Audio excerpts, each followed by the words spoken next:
In the qualifiers, they were kind of forced to go south for those cactuses, and now with the freedom of their game plan, Thomas and Queasy, I feel like, are going to have a resurgence, able to build momentum much quicker here this weekend. Thomas, HD, Queasy going to continue on rotating through, but Chap and Teeny is actually a duo that I'd like to see perform today. So far, they've kind of based themselves up close to one of their opponents to see if they can get a bit of tags, but I'd like to see perform today. So far, they've kind of based themselves up close to one of their opponents to see if they can get a bit of tags, but I'd like to see perform today. So far, luckily they do have those dashes. It does make it a little bit easier to get from A to point B a lot of the time. I'd like to see perform today. So Chap far, and Teeny, they do have those dashes. It does make it a little bit easier to get from A to point B a lot of the time.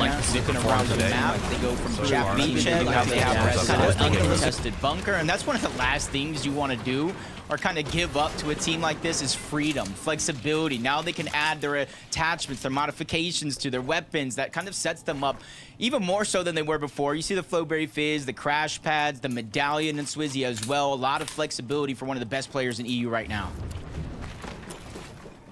With the potential to make history today, Jacob. They did take home the previous major championship, and they could be the first duo in EU to get a back-to-back championship. A lot of people have them as their favorites going into today, just like they do Vico and Flixie. Landing at Reckless uncontested. They have their surge base built up now.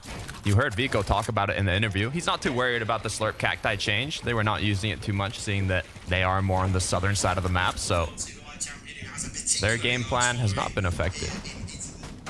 And hopefully so. They were one of the most dominant, consistent teams throughout semifinals and qualifier. Ducati race. And they can kind of stick to their game plan, play straight for consistency. As last time we saw Chap and Teeny just kind of dashing around. You can see what they were dashing for. Trying to find a team that they think they can catch off guard. One of the more aggressive teams that like to fight time and time again. I hate when I oil my hair. Yeah, this is where it's going to get tricky because it is a full-on box fight. It is in the zone, and it is in a direction where teams will begin to rotate down towards. I remember Chap and Teeny in one of the previous majors this year went from 16th place in day 1 to 2nd in day 2. If any duo can make a comeback, it's them. Good news is they're in the first match, so no comeback has to be made as long as they're consistent. As a reminder, this is kind of the underworld area of the map where you have that water of Styx, that green water that grants you those dashes to propel yourself forwards. You can regenerate it just by stepping inside the water. As you can see, these duos making use of that. I'm a little bit concerned right now for these guys because if you look at their ammunition, barely a clip on his assault rifle, maybe a reload in his shotgun, and then he has the small fries, 3 minis, so you can already tell these guys have been having a little bit of a rough early game in terms of loot, and I think getting out and away from Chap and Teeny was probably one of the best decisions because even if you win that fight, there's so many other teams that will jump on top. That's true. Take a replay. Cami Seti. Looks like something might have went wrong for them. Both players being extremely low. I don't see Seti getting out of this situation anytime soon. As the Gentleman duo might have just cleaned up our FNCS Invitational champions. Not too worried just yet. Like we've been talking about, this is only game 1 out of 12 games. It's a marathon, not a race. And on top of that, Takata, day 2, 1.5 times multiplier, which means as long as you perform decently enough today, you're going to give yourself a shot to perform well in day 2, close that gap if there is one, and hopefully either take home that Axe of Champions or at the bare minimum, a global championship spot. A lot on the line, Jacob. It is the last major before the global championship. We'll be filling up those final spots for the in-person event of the year. As we go back over to Rift Island, it's going to be Kiro Mapi up against Chap and Teeny here. Seeing who is going to be able to secure the flag. Trying to back him off as much as possible. They're doing a good job keeping that bottom control. The only thing right now is there could be a small possibility that Chap and Teeny are just trying to extend upward enough. Yep, to the capture point still goes through. They're giving it up. Kind of letting Mappy and Kiro feel a little bit comfortable so that way they don't just push up because you saw that they were weak. They were trying to heal. I think best case scenario for now for Chap and Teeny, reading the situation, I think playing it right. Okay, you can see how many duos as well in the surrounding area are also kind of boxing up. You can see Queasy Thomas not too far. Zone's about 45 seconds till it closes and 5th zone appears. Storm Surge is most relevant in kind of 7th, 8th zone. I'm curious to see how those numbers kind of change today compared to the semifinals, especially with the Slurp Cacti changes. But Moppy and Kiro getting quite close to caution here. Yeah, they got a nice shot onto one. Teeny's just trying to get a flank. Mappy is down, but it is going to be a trade. 1v1's going to break down. You see him instantly trying to go for his teammate, maybe even trade revives. He thinks it's the best case scenario for now, especially since another team has landed on top of Rift Island. That's Focus, that's Belusi. They probably saw something go down. Even Queasy and Thomas said, hey, this might be a good position for us, but they get quickly tossed off the island, which allows for enough time to be bought for Kiro to finish the revive onto Mappy. They're going to clean up the elimination onto Chap, so it does look like they're going to win that 2v2 for now. This FNCS or Party Royale, look how many players are on the Rift Island right now. Thomas HD Queasy quickly decided against that idea though when they saw the risk that was involved. Good news from Moppy and Kiro. They're back in the game now, picked up. Bad news. Do they have any heals? Do they have medkits, Jacob? I'm not sure. Just looking at Teeny on the other side, being very, very quiet. He can't even heal up, even though he does have the heals. 2 materials. This is just a rough spot to be in, because as soon as they go ahead, stand next to that wood wall, I feel like they're going to give a good shot to see Teeny. He's ready to edit, run out of there as fast as possible. And you're seeing what happened to Rift Island. It was a comfortable 2-team island for quite a little bit until Queasy, Thomas, Radion, Belusi, all these duos jumped on top and tried to claim it for themselves. It's the best point of view in order to get Surge on the majority of the island. Take a look at Kovacs now, 57 above. It's kind of that position where you're not in desperate need of Surge, but in the blink of an eye, it can change. On the other side of the wall, you have Podosai and Snazy. More than comfortable enough with the amount of damage they've already secured, which means they don't have to play aggressive. They're all in the defense here, just taking pop shots when Kovacs and Duo push in. Nitro is going to be popped, though.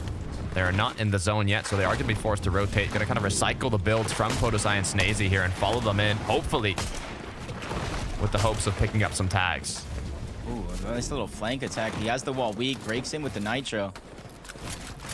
Doesn't necessarily want to fight on this rotation, especially since they're right there in zone, 5th zone. Ooh. This is when we start to get very, very close proximity to one another, making it harder to survive if a third party does start to jump on. Podosai and Snazy beginning to rotate as well. Nobody really wanted to get too close too early, except for these guys here who are deep in the zone. They're fighting for a lot here because as soon as they make it out, they not only get the loot, but they get the zone right on their side, and there it goes, a trade. Thomas is going to win that one, but the focus from the lobby is coming in. He needs to get out. Just 3 ticks of HP is all he can take, and he's going to survive for now, and there's more than enough time for him to backtrack, get Queasy back on up as soon as he pops those colas.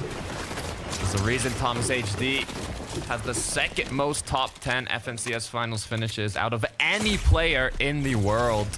The issue is, Jacob, he's yet to take home that 1st place spot, that Axe of Champions.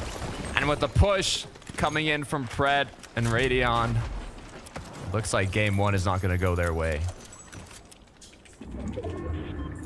That's just tough. That's a very tough situation to be in. And then Teeny from one tough situation to the next. He's using the cannon. Oh my gosh, Mappy! I was thinking he's using the cannonballs outside of the box and said, Mappy, you ain't going nowhere.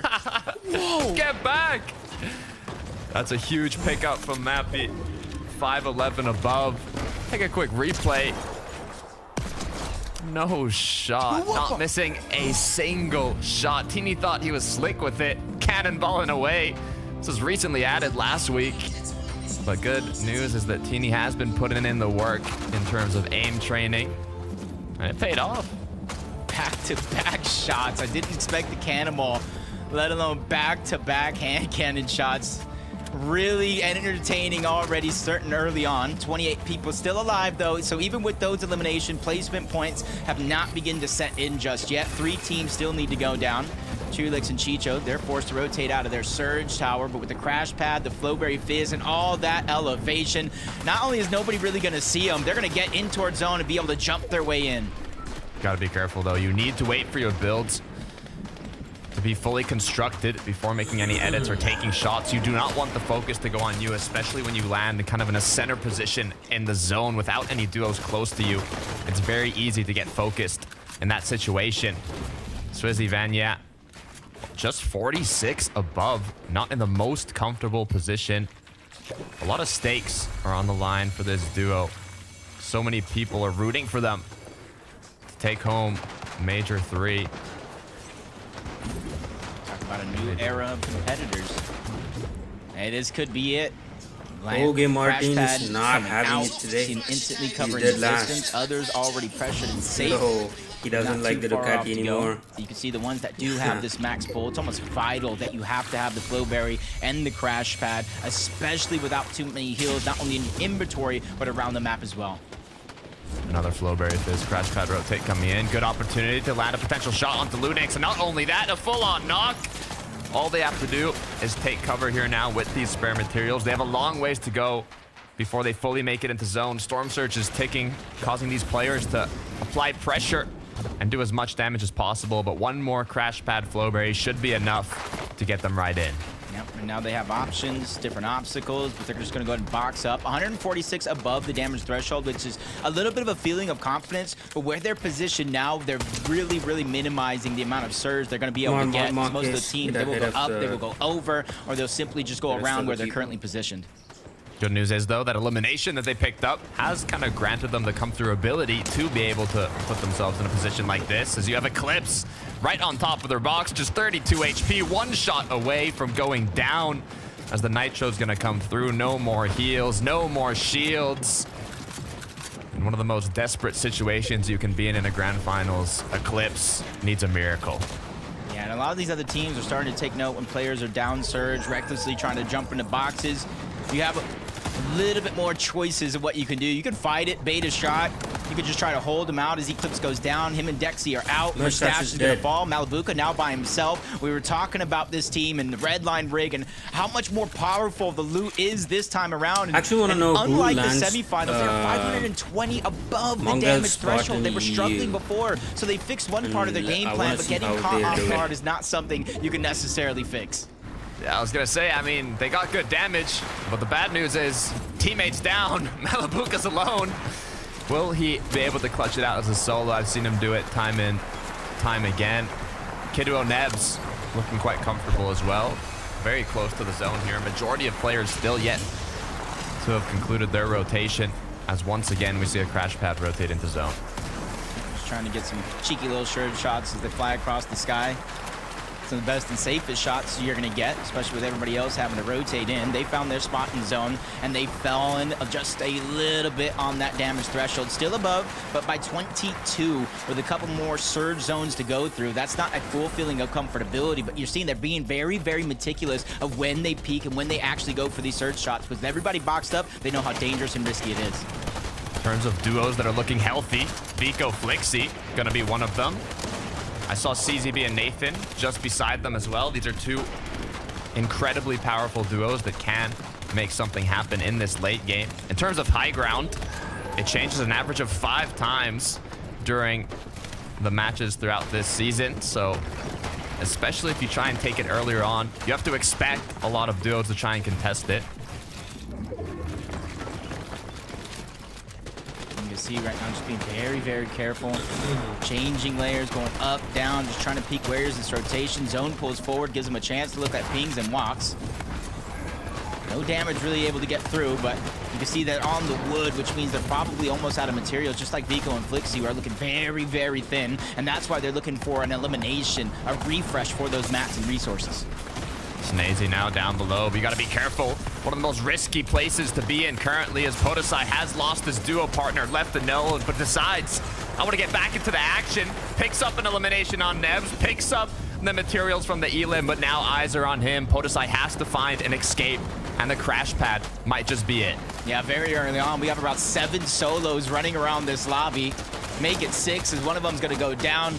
Podesai still doing what he can, but he has no HP, no shields to regenerate, so he's gonna have to either find a refresh or go through unnoticed. As you look in the sky, it's Mappy, Kiro. They found themselves positioned well above the rest, and this is a dangerous position for everybody below. We know how great Mappy is when somebody's flying through the sky. Now picture this with so much pressure, builds breaking, and chaotic scrambling going down on the low ground. Issue is, all I see is wood in the inventory. Kiro as well with a little mistaken crash pad into the zone is now going to be forced to lose quite a bit of HP on his way back for Swizzy and Vanya, though. They're back together, grouped up, healed once again as they go onto the corner side of the bottom half of zone. Clownski X-Force are now going to be the kings of high ground. Yeah, it's already changed hand once, and I think it might change again. There's still some crash pads in inventories. Mappy towards the backside of the zone. Malabuka as well as he lasers somebody out of the sky. Clownski X-Force 4 eliminations, looking for their 5th when that one gets cleaned up. They have a decent amount of materials, but they are running out. Malabuka goes for the play one time, doesn't get it, and that's going to be regret because he goes down for it. Top 8 finish for Malabuka. More than enough, seeing that Merstash went down basically the whole end game. Swizzy Vanya, though, both players still up. We can see that the chemistry is strong with this duo. They are clear favorites, and you can see why. I think Mappy found another elimination as well, but they're just not concerned with that. They're just focused on their layer and nothing else, moving forward, staying ahead of the game, and that gives them the flexibility to look back when they want to, if they want to, and with the materials they're able to get with a right elimination at the perfect moment, Vanyak is able to place all of this space down below, and as long as he stays healthy on these materials, if it comes down to the final 2 teams, he got my vote. Flipmonk goes down. Probably the duo with the most builds in the match currently is going to be Swizzy Vanya. Up above, we saw Clownski and his duo partner had, what, 4 materials like 10 seconds ago. They have to be running low shortly. Going to be forced to drop down and play a bit aggressive as Radion and Pred, 7 eliminations. Now going to have to hunt for more. Yeah, all those solos littered around the lobby are no longer there. It's all duos left alive, some in a stronger position than others. The zone is going to continue to move up this mountain ever so slightly. It means a team like Radion and Prodigy have to get up, and they have to get up quick. And with everybody fighting above, that's a little bit of a distraction, but they take some of the focus. A lot of damage onto Radion. He's scrambling around. Teammate gets left behind. Swizzy and Vanya are the ones that are fighting him, and they both go down for it. The change in elevation, it's too much for these players down below. X-Force, Clownski capitalizing on this zone, making the most of the situation, is now all they have to do is look back and connect their shots. Yeah, nobody's gonna be able to contest them. They were just trapped. They were just boxed down below. That one was like taking candy from a baby the moment they got high ground from Kiro and Mappy.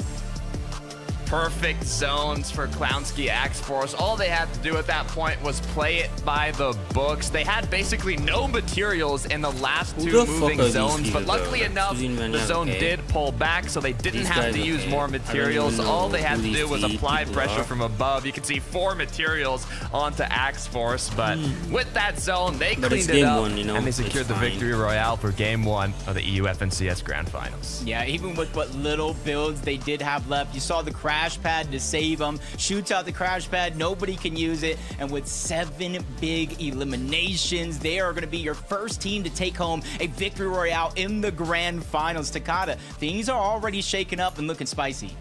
Look, things are heating up. We have 6 matches today, 6 matches tomorrow, but this is just the start of the grand finals, Jacob. I'm excited to see how things change up, but before that, we're going to head to a quick break, and then we'll be back for a lot more action. See you soon.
Hey, is it Pixie and Janice?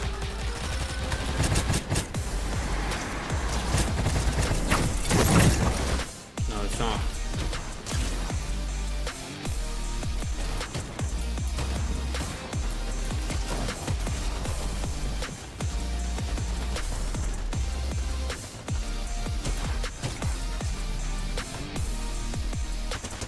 It's Kasparinovic and Prism.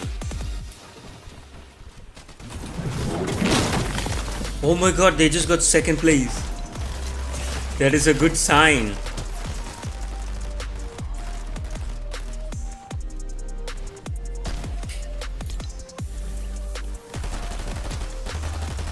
Wait, did the daily quest actually... Is that... Oh yeah. Oh yeah. Oh yeah. But we're not doing anything today, as I said yesterday.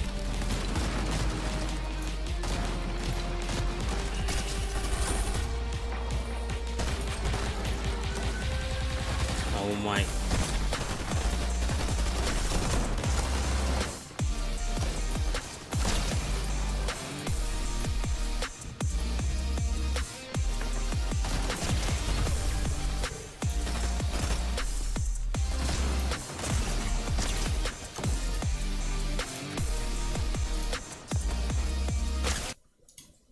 See what this guy's I talking. love my region, but how'd you streaming bit? We're just watching broadcast, man.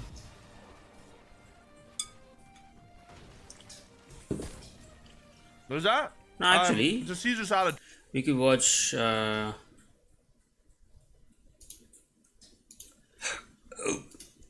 This in the meantime. But look in the background because Pirro and Martin are absolutely locked together. There's Bastianini 23, there's the number 51 of the six-time Italian Superbike champion, Michele Pirro, and there then is the rider who so narrowly missed out on the MotoGP World Championship last year. He's still second this year, only 10 points behind Pecco Bagnaia. That's Jorge Martin. He went off twice on the first lap of the race. He's passed Glenn Irwin, Petrucci, Bautista, and Alex Marquez. And his next target now is Michele Pirro. 2 laps remaining. Bro, come on, bro. Marquez, you can't let old, retired people being ahead of you, man. To the race from 11th. And the gap is not looking good. In the opening stages, 1 second gap, bro. and De Gianantonio passed him. Now he's 7th. And this is Buliga giving some heat again to Iannone. And I think Bagnaia was definitely playing with him like a cat. Come on, get a with podium, a man. Because now he's extended Marquez. the lead on the penultimate lap to just over 1 second. So, who's going to get second place? And can Marc Marquez do? You know anything what? about these Bulega. two I don't in want the Bulega to closing do bad stages? because he has my number. The Ant is now That's just 11. 0.8 of a second want behind him to do Nicola good. Buliga. Buliga, who won that Buliga. 2015 Junior World Championship in Moto3 with one of the most consistent racing seasons you will ever see. 3 poles, 7 podiums, and just 1 win. Right up to the edge of the I never curve knew someone on actually breaking had into the Carrow 11. hairpin. And Pecco has gone. Pecco's 1.5 seconds up the road now. There he Yeah, is, I mean, he's coming winning. through to the 10th and final lap in this He's race winning, of champions bro. at Misano. But who's going to Bro, get this I second literally- place? I think Is it going to be Bagnaia Iannone, is who the new started on a Valentino glorious Rossi, pole man. position, Even or when will it comes be to Buliga? every single MotoGP This is the games. final lap. Back in the There's days, Bagnaia. The yellow bike like is you don't Iannone, even need to Buliga, think and Marc twice Marquez on who to backing it play. down into the park chicane. Before I mean, what a great scrap that is. before Is Marc Marquez Marquez. going to be able to challenge Buliga? But I think before even Buliga like attacks Iannone? like Bezzecchi disregarding and video D'Antonio there games, are 5th and if you consider 6th. watching someone Rinaldi's like still watching a 7th, defending MotoGP from race Morbidelli back in the and day, Bastianini. you Jorge can Martin bet is now in on 10th Valentino place. Rossi. He's got He's gonna a second do though at between least himself a and podium. Bastianini to get up into No ninth matter place. what. Pirro is I 11th. think Alex Bagnaia is Marquez becoming the 12th. new Bautista, Valentino Rossi. being careful, thinking about his He's World like- Superbike Championship challenge. He's just 13th, Petrucci, guaranteed still to be on nursing the, his the right arm podium. injuries. Like 14th, let alone Glenn right Irwin now he's got the down pace. in 15th So position. Half a lap to go. he's looking Up the road goes Pecco Bagnaia. winning, like Who's winning gonna get that everything. second place? Will it be Iannone? Look at Will his it be Buliga? competition. He's Or will it be Marc Marquez? so And far now the time behind. between Buliga and Marquez is exactly the same. A second and third. In fact, scrap that because look at the ground he's made up through Tremonto Corner. Nico Buliga and Marc Marquez are about to go head to head here. Buliga, come on, bro. Don't let your spot, man. Champions. 11. And Nicola Come Buliga, on, if he bro. wasn't awake already, will certainly be in just a few moments because right behind you now is the 8-time world champion, Marc Marquez, 59 times a Premier Class Grand Prix winner in MotoGP, 105 times on the podium, 65 times. He's on catching pole up, position, man. and he's desperate Bulaga. to get on the rostrum here. Pecco Bagnaia then into Misano corner at Misano World Circuit. Marco Simoncelli, and Bagnaia wins the Race of Champions of 2024. Oh. And where has Bulaga gone? Bulaga is No. down at the last corner of the race.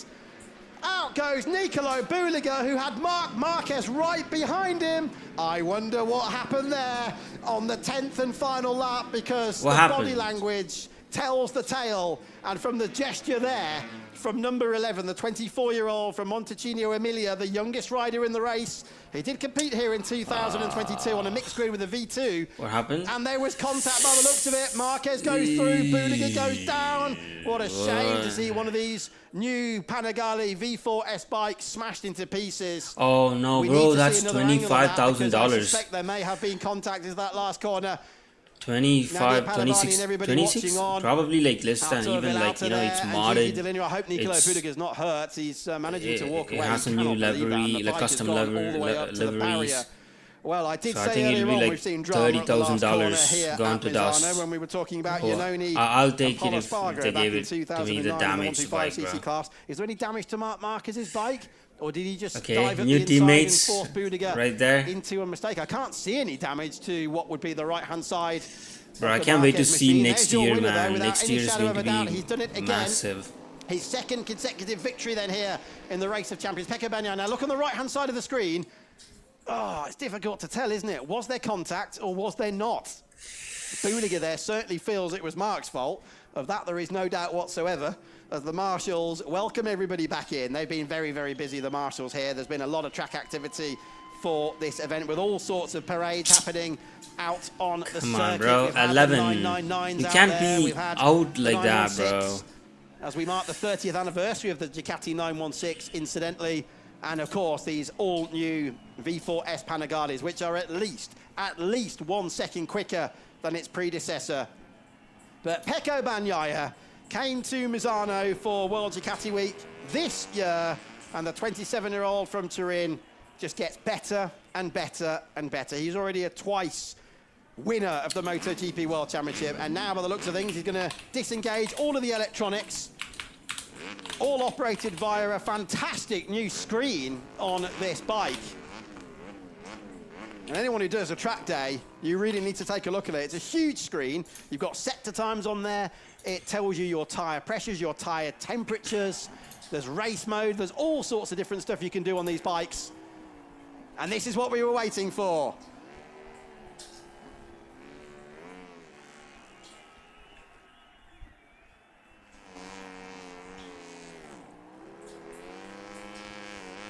Bro, to be fair, this one looks sick.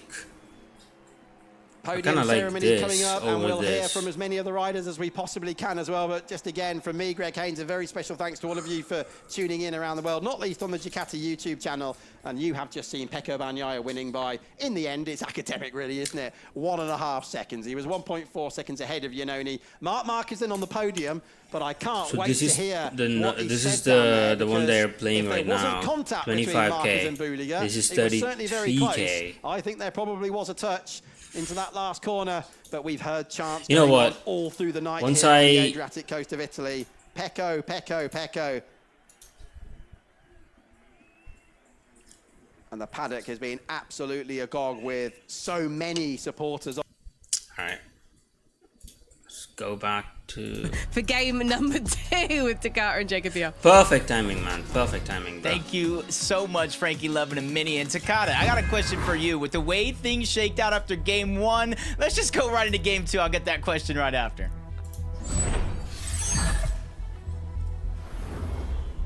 You don't even need to ask it, Jacob. I'm feeling hyped for game 2. I want to see how things Yo, shake up. Kaspernovic. We do what have do they do? a battle They got bus going second from place. north to south. So especially for duos like QNDX and You know Phantom, what? That's they're going to be the promising, bro. last to That's jump out of this promising. battle bus and begin that early game engagement. Although it is going to be the ones that kind of finish that off-spawn I'll also battle have, faster than anyone in-game else due to their drop spot. Plays. Pred or Predage here. I want to see with how... Radiant.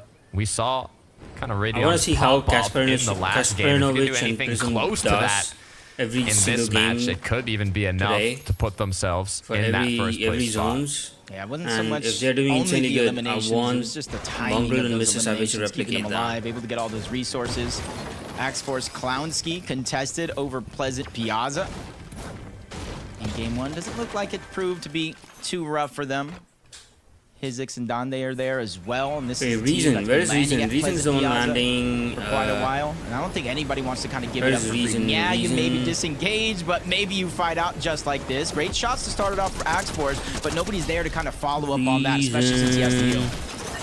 Axe Force now continuing to look for options. So Reason far, would he be is going to be dead. the one that Oh, was come on. potentially put into danger, Are they but with the contesting- shots contested off connecting and front? the Who's elimination contesting them? picked up, Axe Force now has done a great job to set themselves up for this early game. Yeah, quick elim. Player's going to go ahead and try to disengage out, but it's not too much of a worry just yet, because it does look like he's going to be able to escape, and Axe Force and Clousey don't look like they're going to go on just a wild goose chase searching for him anywhere else, as Haijo and Kaido seem to have won the fight down here. So it does look like it's going to be 1-1 in 2 games so far. And this is one of those matchups that you kind of watch. Stormy and 12 Weak. games of fighting it out off spawn. And they Do got you really full. stay here for 12 games? Do you really So fight for 12 games? Or do someone mind who games, are especially between landing- day 1 and day 2, start to play a role? At CLIX spot I know, and Jacob, we've seen it Mongrel spot, happen. they both are doing But good. before I get too into it, Skavi and his duo are going to be the ones that come out on top. But look at the mini-map, Jacob. They're not done yet. Yeah, another team is quickly rotating on over. You have the solo from Pleasant Piazza in the direction as well. It's just making it harder as Chrome and William, they're just breaking their way in. No time being wasted. They spot out Skavi on the other side. Quickly backtrack to get the resources. They weren't plentiful, but they are now. Gotta be careful, though. Shots are going to be connected onto the duo here. Chroma is going to have to be the one to kind of carry his duo through this fight, keep them up. With just 3 HP left, Skavi now forced to kind of play a game of hide and seek, roll a dice and hope he gets a pair with the other duo that's coming in. For Skavi, I think this is a huge blessing. I'm a glass half full type of guy. That duo could have searched for him for Oh quite my a God, while. quadruple Now with contested. Chapantini moving in, he could wait for this fight to finishes, especially if Chapantini win. They never knew he was there. So this is going to be his best chance at survival. You even got Hizix, so 2 different solos looking around this fight. Some trying to use it as an opportunity to take advantage, get some surge. They're shooting towards Teeny's box. He quickly takes note of that, but no, the glass is half empty now because Skavi just got hurt. They spotted him out. 2 versus 1. He finally goes down. He just needed to be patient. So close, but the thin ice shattered as Chapantini were able to pick it up. Why And with is that, Chapantini I here? don't think they will continue forwards. You Are hear they the crash supposed to pad come land through. somewhere Disengagement as well. As Chapantini didn't even get too much damage. I mean, Skavi had like 3 HP, so 1 shotgun shot. That's what they're gonna have in terms of Storm Surge. But taking a look at a replay once again, Cammy said he went down early in game 1. No. And we're gonna have a repeat here in game 2. Oh man, Akira and Easy just making their presence known at that split drop. And this is where I talk about the mind games. I was thinking from day 1 to day 2, but a couple teams are Well, already Tason's losing in their danger. off-spawn fights in Tason's back-to-back uncontested, games, so so it's really kind of forcing they that don't know question. how Do you Tason's gonna switch do. things up, go to a total different drop? Do you just kind of switch things up, go to a different either floor loot or chest at your drop? Then again, we are talking about Seti and Cammy, so all the experience in the world, especially, you know, they do tend to start a little slow and make their comebacks later on in the game. I mean, we know Cammy Seti. They're one of the 8 duos that have made all 3 EU finals this chapter. But with 2 games having gone out Oh, in Message the is early gone. game with basically 0 points. Ooh, It's not a wait. good way to start it off. There is a 1.5 times multiplier on the points in day 2, and 4 matches to be played out after this today. So anything can still happen. I mean, but Peterboro's what chilling. went wrong in Peterborough red wants line rig, Mongrel to Jacob? win, to be Mustache fair. is eliminated. Malabuka's left alone. Not only what went wrong, like, does they have the loot? Because in theory, we see that he doesn't have the mythic Same goes to AR, Mustache but and does he Malabuka, have the they're already medallion, or do he kind of give it up? Because I've seen that before. Teams get to test it, they get Give left the as a chance to solo, someone instead else, of running man. away with the medallion, they drop it to try to make their presence unknown as Dexy and Eclipse kind of out of revenge. I believe that's Turtle and Cheeps on the other side. It's a team that you have to watch out for, but maybe less so now that Eclipse was ready to get one elimination onto Cheeps, leaving Turtle by himself. Cheeps sent back to the classroom as Eclipse now is going to see if he can find his duo partner. The 2v1 upper hand for this duo, but Turtle living to his name here in his little turtle base. You know what? I want one of these no-namers to win, see if he can hold off today. I don't want anyone who's this is big, almost hugely a little bit worse than his position before because Zone is pulling south for the most part yet again, which means a lot of teams will begin to rotate south, which means there's not going to be too many third parties moving in, especially now Turtle just trapped himself into that vault. They're going in. Maybe a different kind of loot. I thought Turtle was going to plan the great escape there for a second, but Dexy and Eclipse, they just get a different kind of loot from that vault. Reasoning Turtles aren't too fast, so it is difficult to make a great escape. I don't want any of those people to, with a little confidence boost from those 2 eliminations, might be able to take some shots, I'd say mid-range, from these duos, being Nathan and Sky Scroll on the other hand. They don't need to do anything aggressive with those 2 eliminations, just see if they can get more damage. If they do see that engagement go full on though, and they have that potential for another third party, they could play aggressive, but I don't think it's very likely.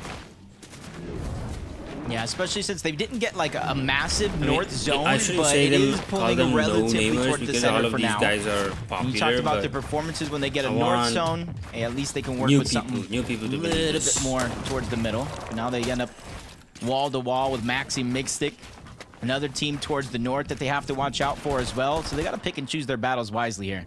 Oh, we got someone like no-namers. Taking shots at the opposing duels from afar, meanwhile, making sure they have their eyes on the player's box down below them. They know they can get taken by surprise at any moment here, so they've got to be cautious. They got to be aware. 2 duos now, kind of rotating past them. One of them up north of Lavish and the other a bit more southwest.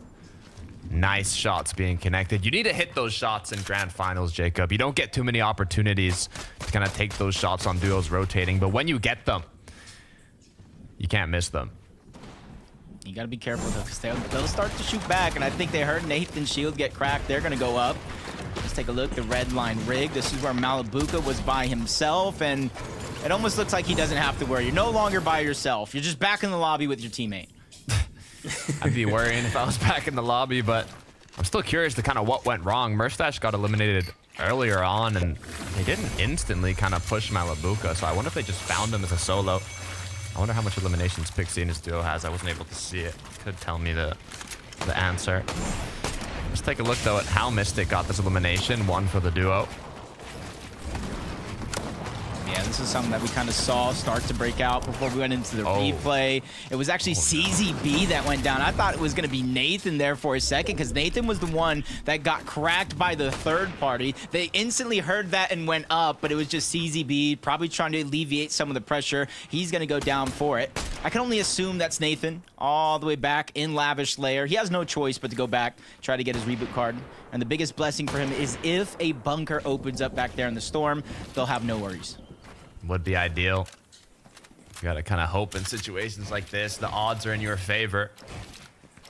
Thomas HD now has kind of, we like to say, that 2024 Storm Surge base set up, blocking those crash pads. But without any eliminations, they are gonna need to do a significant amount of damage. They have time for deal and reason. One of the other 8 duos that has made all 3 EU grand finals this year. And rightfully so.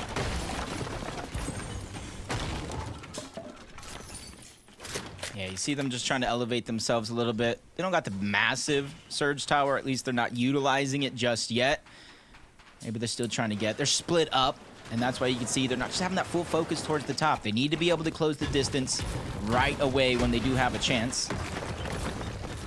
Just trying to make sure they replenish as much as they just use. Axe Force Clownski, they have that 1 elimination still around Pleasant. Honestly, no reason for them to move, or no drastic reason so soon. They did get the 1 elimination, some surge, and then the zone is pulling in their favor, so they can realistically take as much time as they need. Time is everything in the grand finals, both in the early, mid game, and even the late game, depending on how much loot you're able to get through your impacts. The thing I'm looking at, though, is in the surrounding area of Pleasant Piazza, they don't have too many options right now. Having kind of pulled the zones and being in more a mid-map location. Kiro and Moppy, This though, game is actually crucial for Axforce and Clown. they have a rotate. If they manage to do good this game, or win this game as well, It's interesting to it see means how many times they kind of accomplished Mappy is what going they to have get to the do mythic today. hand cannon. The rest of we the did see rest of the games today, After they that seem to game like one, Chap Teeny chill say, hey, out, we not are do going anything towards stupid, Rift and Island. just We're try to not get going to let placements anybody every get it for single free, game. even if that means we have a Top bad 10, game in one of them, which we and did they're see them secure. sacrifice themselves for that Rift Island, try to get that loot. It was Mappy, it was Kiro, the ones that took them down. And with that amount of confidence, that's almost scary to go up against a team like Chap and Teeny. Counterparts of if you had a headshot with that Mongrel hand and Mr. cannon, Savage. it's a clear advantage for the rest of the fight. Looking in the feed, Flixie even picking a player out. Oh, look at that, though. Look at Prism Jacob. Both players crouched. Looking for a 3-2-1 onto Mappy, but nothing significant is going to connect. Yeah, you talk about having to hit those shots. You got to hit those opportunities as well. Those opportunities aren't going to come as freely as you'd think. Players just kind of rotating the open, unsuspecting, because Zane gets closer and closer towards the end. Everybody's going to be in closer proximity to one another, and so players aren't going to be rotating around. They're going to be tunneling. They're going to be in surge bases, boxed up, waiting for that next zone. You can see Queasy Thomas now using minis, using bigs to recuperate that shield they lost when before they could have just pickaxed the Slurp Cacti. Now they're forced to use all these heals in the mid game to kind of recuperate what they lose getting those surge tags. Issue is in the late game now, they're not going to have too many options to heal. Mappy, though, Hero, weren't too happy with the 3-2-1 onto them. They've decided the aggression now is their side of the play. As a quick crack is going to come on to Casper. No. Oh, Their fuck. placement was just as beautiful No. as the shot. Kind of dropped them down into the box. And now they're just ready to get aggressive. They don't want to give them time to heal. Minis, colas, nothing here in a situation like that. They get the wall. Why do I weak. feel like They this is nitro a their way in Kanara there, versus- freshly build walls. That's Kanara not what you're going to use versus to defend. Mongrel They're quickly running away on the situation same layer. Finally, they move up. That's going to be the best way to escape. But Kiro and Mappy are just continuously hot on the heels, and they're even looking like they might try and chop them down altogether. Hey, you're going to run. We're going to bring the fight back down to us. Nitro's gonna run out. They tried playing ultra aggressive, but with unable to make it into their opponent's box. Looks like they're gonna take quick breath as the medkit is gonna come through. Prism Casper said, okay, we should probably get to 200 effective HP and shield if they're gonna push us like that. The zone is far, and it is gonna start closing in just 5 seconds, so I don't think they're gonna make another push. Yeah, they're just trying to go out. Hero Mappy gonna get some shots, recycle that same crash pad if they so This choose. is a southeast zone. We can also go ahead and southwest move zone. forward. Even though the cactuses don't respawn, there could be a chance that, hey, maybe somebody didn't use them. Maybe they can use those to replenish the missing shield, the HP that they might need since now they're staggering back into zone. Looking up towards the Rift Island, though. I see 3 teams. One of them not necessarily claiming it like they thought and said they would, but Vico Flixie, 380 above. Even without an elimination, they're always seemingly finding a way to climb that Storm Surge ladder. Yeah, I mentioned it earlier, but Vico even said it in the interview. I mean, he was feeling perfectly fine with the changes, having not put the Slurp Cacti into their kind of overall strategy for the grand finals. They do have uncontested Reckless, so they have their game plan to get tags, and it's clearly working. Step 1 right now, and they got a lot of time, a lot of space. Even though the position they're currently at will end up in zone, the rest of the island won't. They can just simply rotate around. I can imagine that's their tunnel that got them to this location, so they're just trying to go ahead and pad it as much as possible.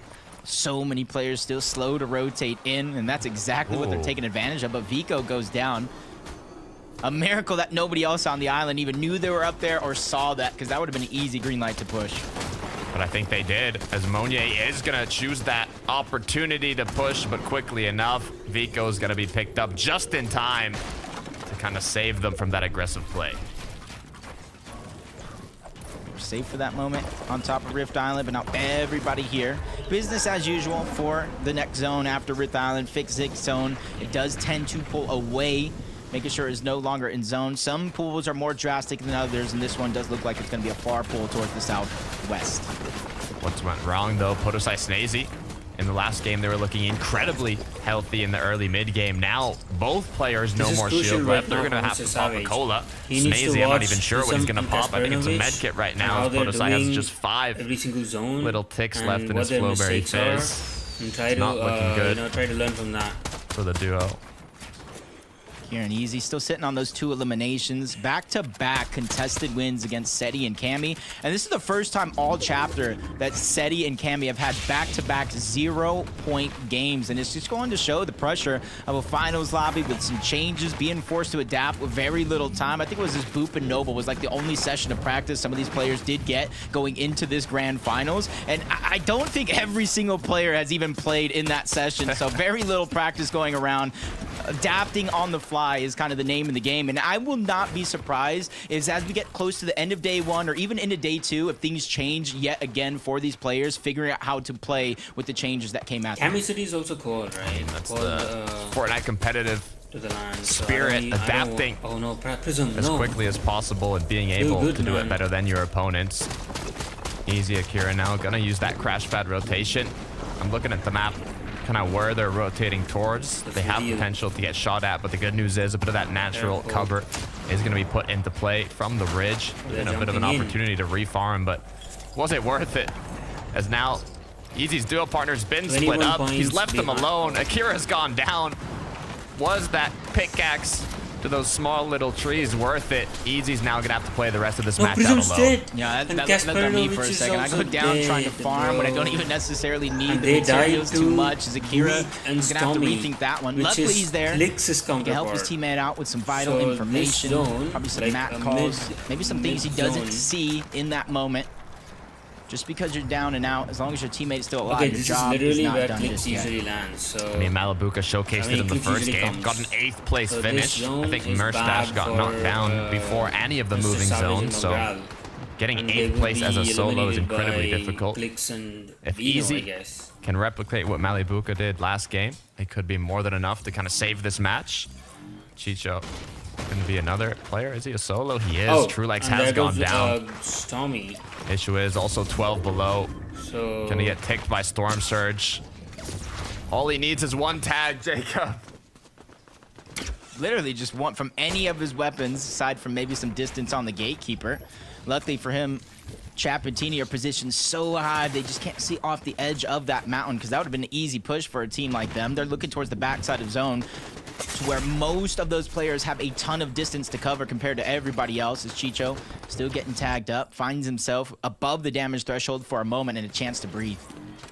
For 9Della, more than enough damage, as they're kind of just looking through their builds right now, waiting for an opening to try and take some shots. Shots come through. Nothing is going to connect.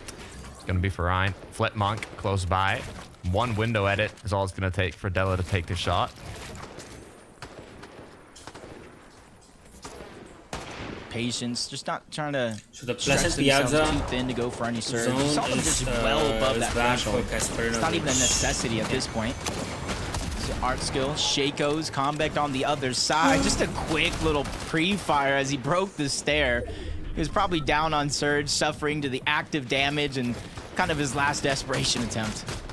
Thomas HD Queasy put into desperation as now they have to CLIX is on find con. We need to an average out of the position they're currently in. The crack comes through. It kind of gives your opponents the idea that you're getting tagged by Storm Surge and you're incredibly low. No more shields to recuperate it. Now just 10 in a above, game where they both are alive, we need to away from average. getting eliminated. Or take the best placement out of He gets both. above. I thought he was just waiting. He's being Whoever places patient. the Probably hearing the highest, communication coming out from we'll Queasy. consider that Hey, for I shot CLIX. when I landed one. That's barely above though, 10. As soon as they fall below, I do believe Storm Surge will reactivate, taking down Thomas altogether. Not just a knock, but eliminated from the lobby, leaving a lot of pressure on Queasy. The only blessing that'll come from that is a lot of resources will go on to Queasy, who would then be a solo. So this team is just facing a lot of pressure, and we're barely halfway through the game. Hopefully we don't have to cue the violins here. 34 above still.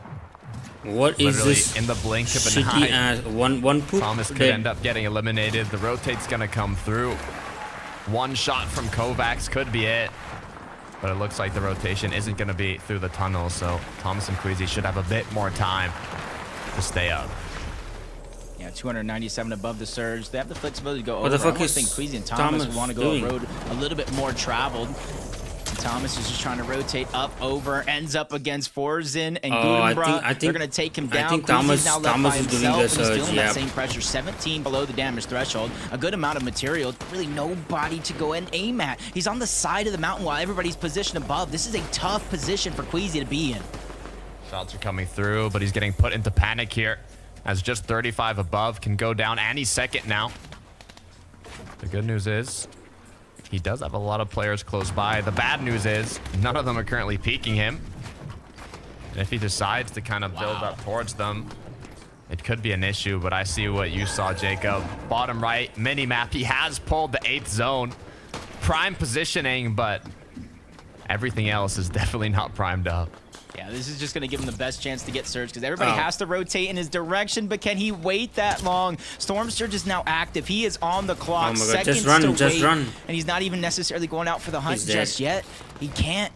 He doesn't want to give up the elimination points over to anybody else, but he finds himself above the threshold. 87, that's a little bit more confidence to start to build on, but 15 HP. This is frightening. If Queasy manages to even get a little bit of placement here, it would be absolutely incredible. Record-breaking clutch. But just one shot away, the sliver of HP that he has, all an opponent has to do is sneeze on him and he'll get eliminated. He's getting those little tags. It's keeping him above, but for how long can he keep it up?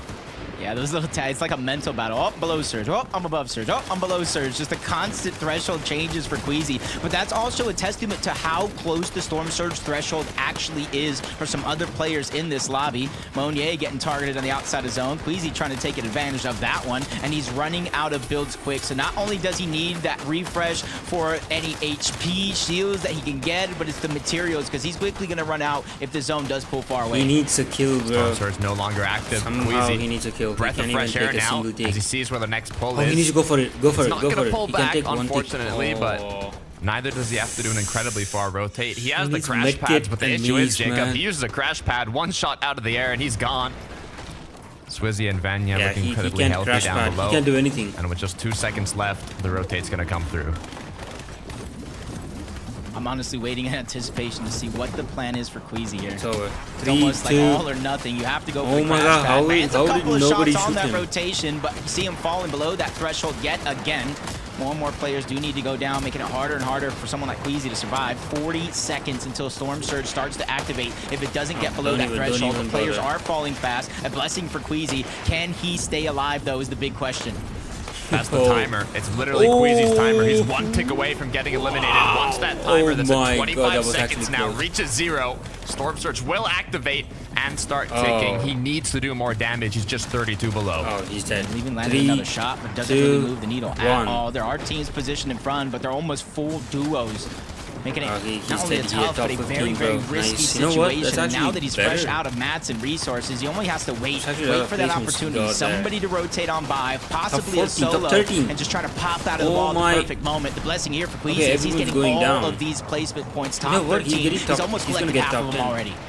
How is he doing it? Enough players got eliminated where Storm Surge is no longer going to be activated, and he's still up. He's doing a great job, but the pressure comes through. Top 13 for Queasy. It was a good play for what he had up above. It's going to be Dylan for 9. Only for so long, though. Immediately have to give that one up, and they're going on a chase. Fall damage is real for Della. Maybe a little bit of a mistake for him, but at least he's able to survive. The gentlemen are trying to be as gentle as possible with the lobby, but it does require being just a little bit aggressive, and they've taken the high ground, and now a chance to look down from above. This is a pressure situation, and they need to play their cards right. Voltiax down below, annihilating their opponents, close to 8 eliminations as he's trying to get ahead, but Cool has gone down. Voltiax is left alone. The pressure might be too much as he just has 2 builds left. Oh, medkit's being popped, though. Oh my God, this is what exactly would have happened with MONGRAAL versus Savage. To stagger himself back Getting a either. good Doesn't have enough time in Storm to do that. Hyping everyone up, place, half of the placement points have been achieved. And then, like, so far decent back, to even bad Chap game goes too. down because of it.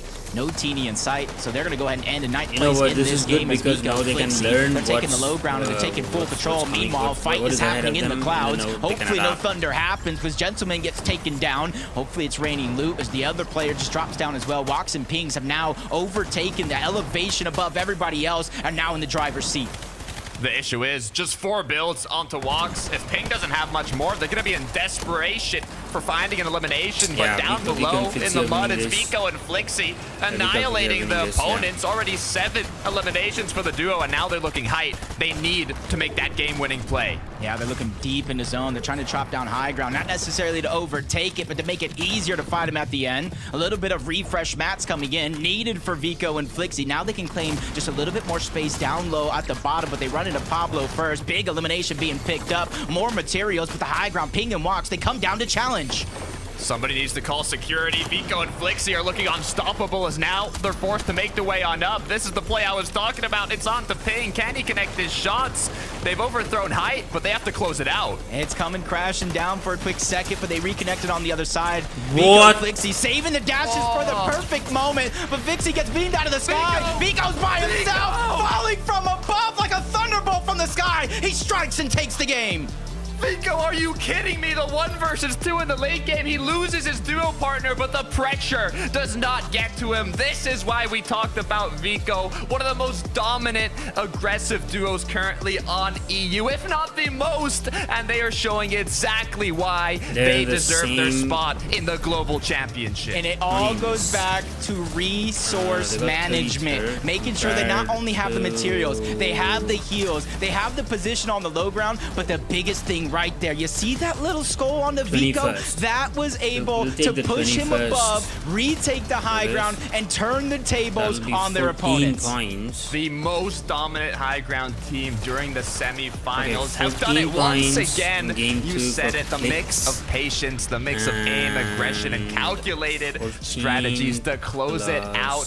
Not only with the VR, but with 11 eliminations. That is going to blast 14 them plus 64 would be yeah, they might have taken the Thunderbolt of Zeus out of the game, but they points forgot to take the Thunderbolt of Vico out. But with 2 games done and over with, we're going to throw it to a quick commercial break. for MONGRAAL. On the other side, we'll see that. It would be 72 plus. It's here.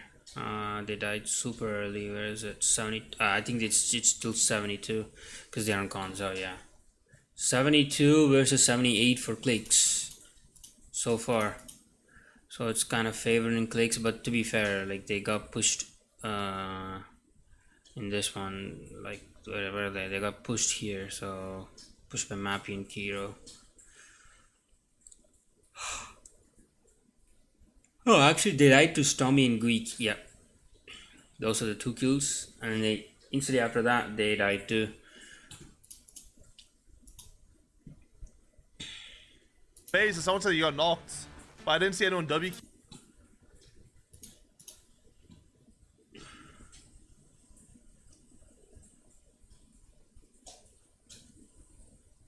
How long until next game?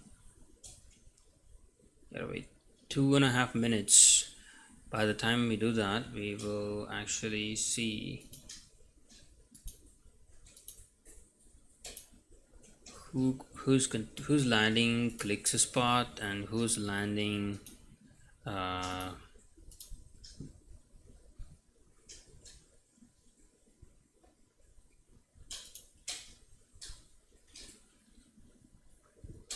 who's landing where. We will get an idea of who's landing where.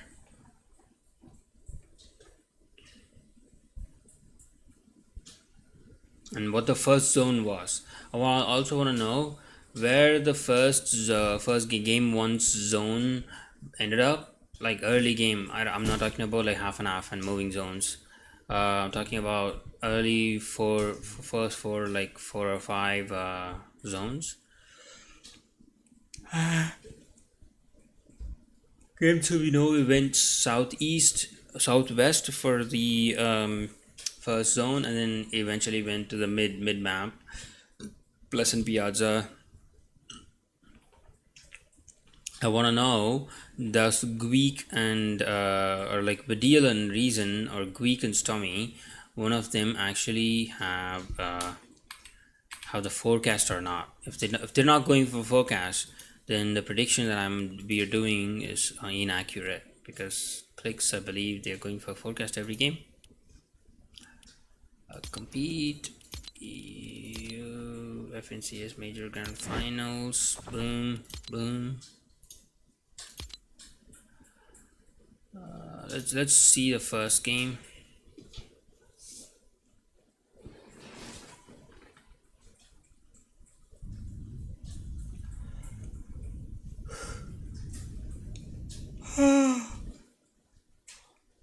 Bro, I'm so sleepy today. What the fuck? I woke up late.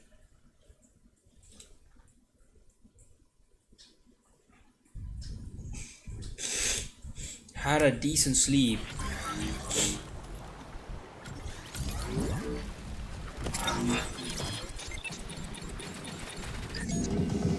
Maybe drink some water, I guess.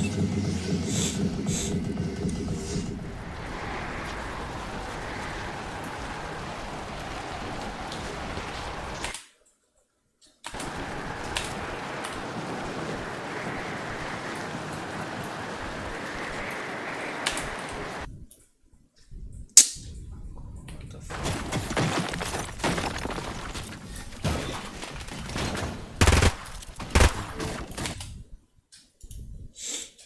Okay, so these guys are actually landing there.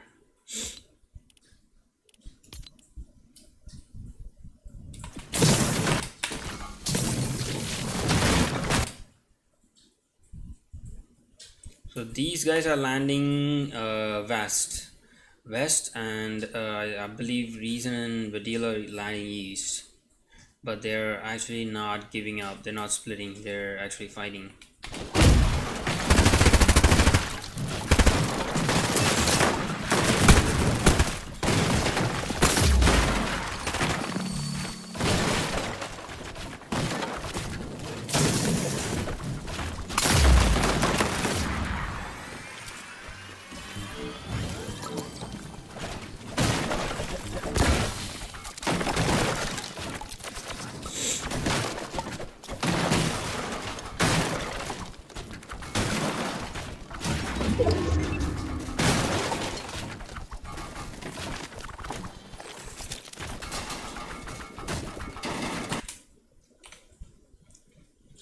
Who gets the forecast, bro?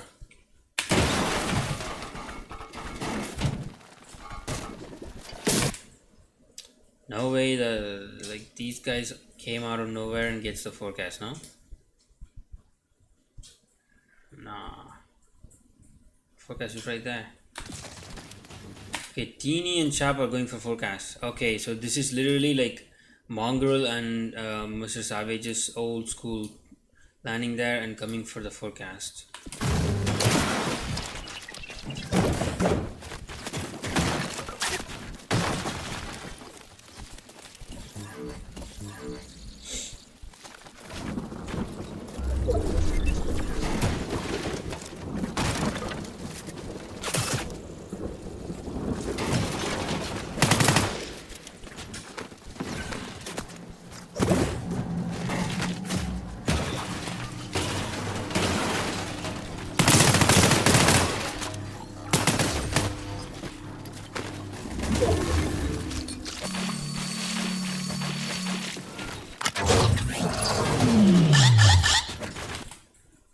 Was teeny, so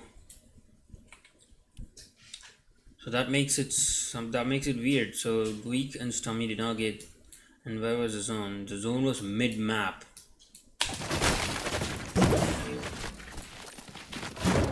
And wait, is Kasparinovic and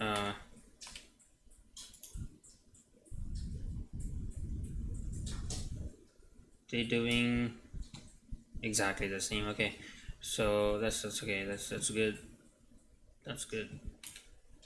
So this was a mid-map zone, but we don't know how CLIX is gonna do because first of all they're contested, whereas CLIX is uncontested, and we don't know. Actually, MONGRAAL, Death and Edgy could land on MONGRAAL, although they promised not to. We don't know yet.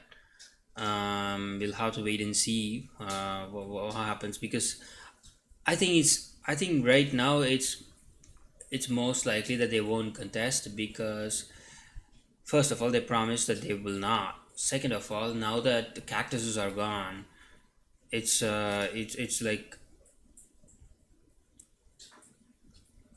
it's 0 IQ move to contest that POI. It's so bad. It will be so bad. Both of the teams will die. So I don't think Death and Edge are going to contest. So they're okay.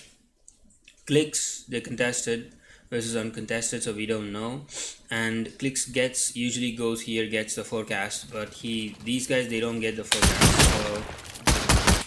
So we don't know that. Okay.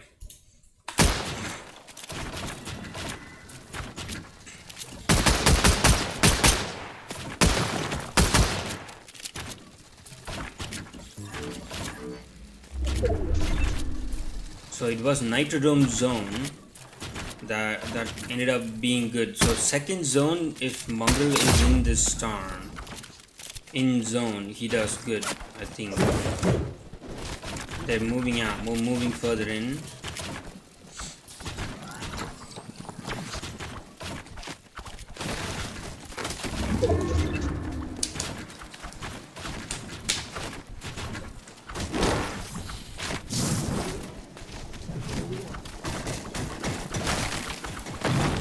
They're deciding to not go in this way. Oh, I think they're padding.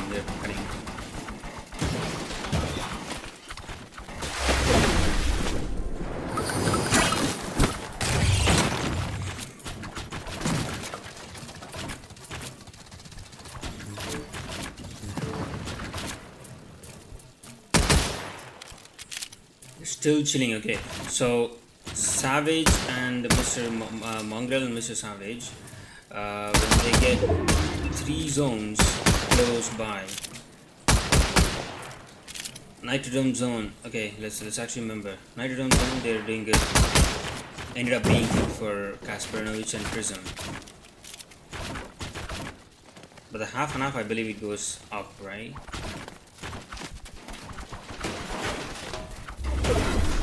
Okay, it's dead Nitrodome zone, okay.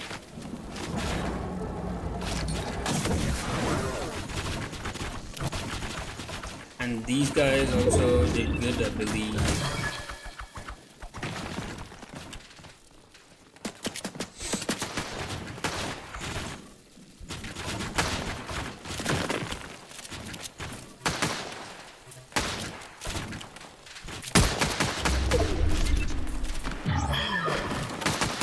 The half and half goes to east.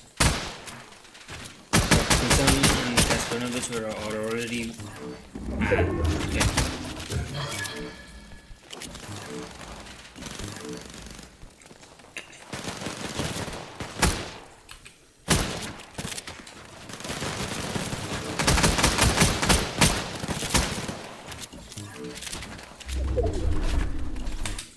Yeah, from this point on, it's complete RNG. Doesn't matter.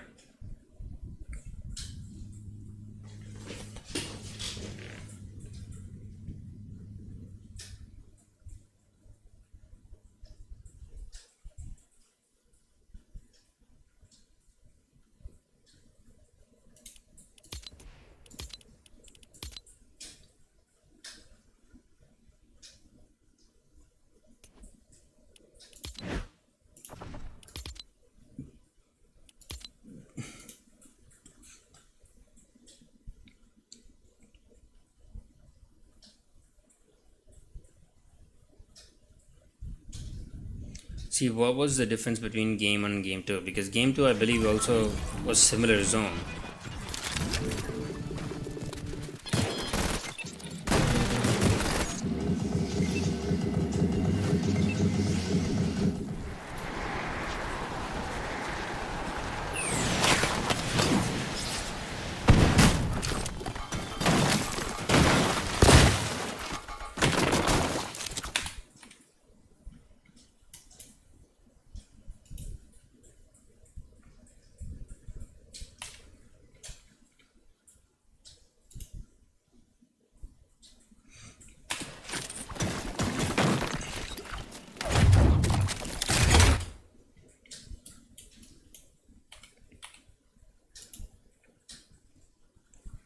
So they are still contested. Okay.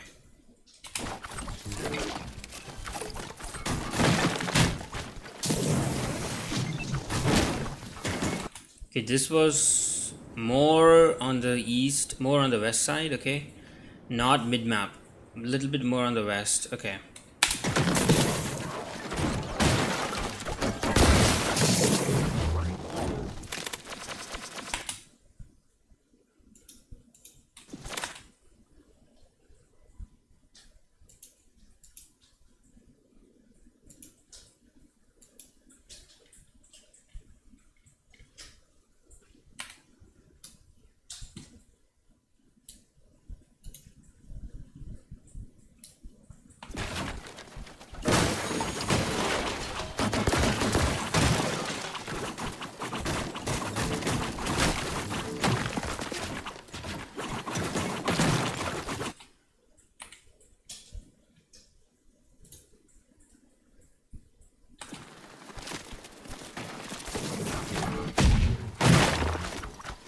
Okay, so this was more in line. This game was more in line with CLIX.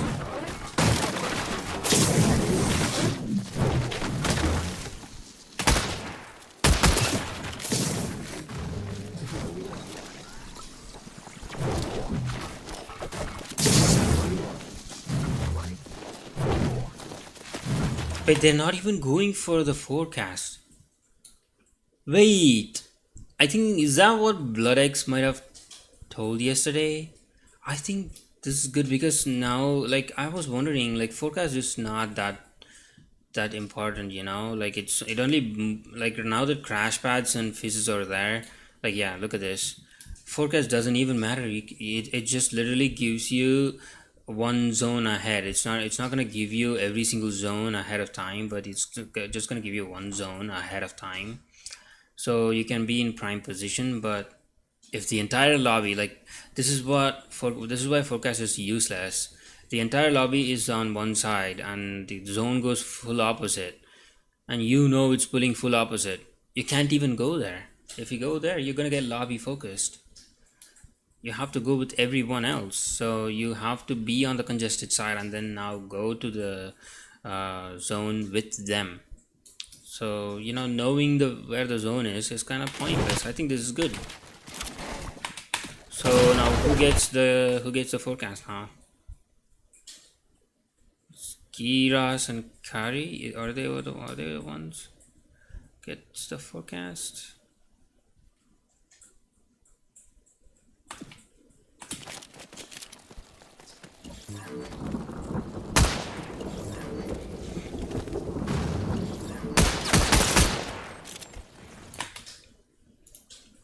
Oh no, it's actually the same thing. It's actually the same thing.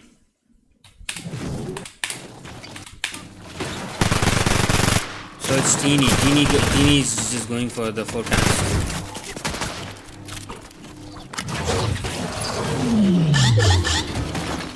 We need to see, is this the strat CLIX gonna use it in FNCS grants or is it not?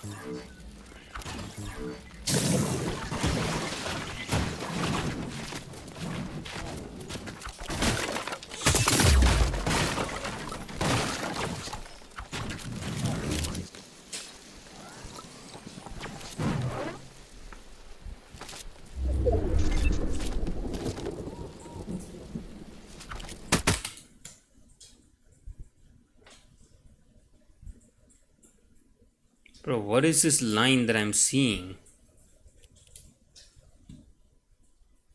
Huh?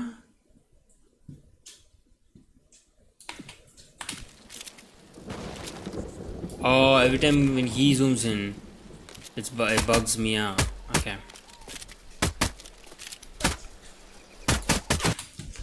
Okay, that's all we want to know. Actually, we want to know where the zone goes. Okay, so it was first zone over there, second zone over to more on the west. So where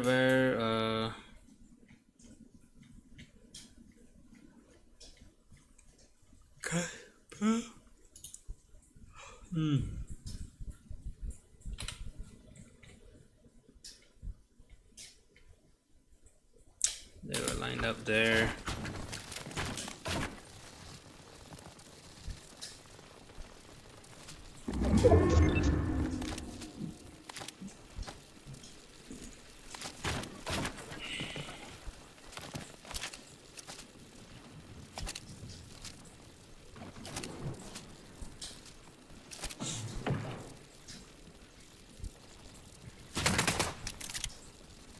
They were focusing on the team more outside when they know literally that next zone it's not gonna pull here.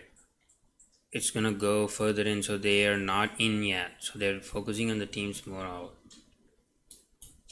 I think that's what ended up being bad because more teams are just they're on the congested side. You have to go early, more in, and then look at the teams at the back. If you're in the team at the back, you're gonna get focused. That's what they didn't know. You should have gone early in. Yeah, now they. What? Okay, so they are the ones who pushed Mappy and Kilo and got punished. But still didn't die. How did they die?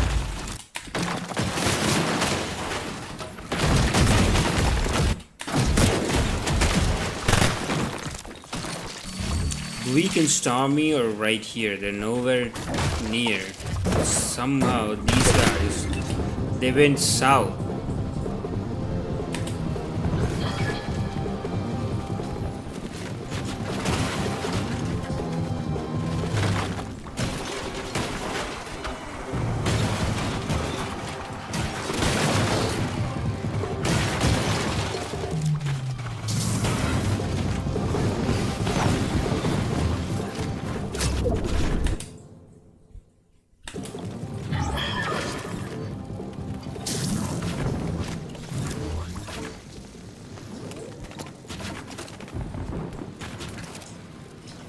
Zone keeps on pulling, have to know, bro. Once it pulls east, couple zones, it's gonna pull further and further, bro. You gotta go, you can't go straight in, you gotta go south or north. I think this zone, their mistake was to go south.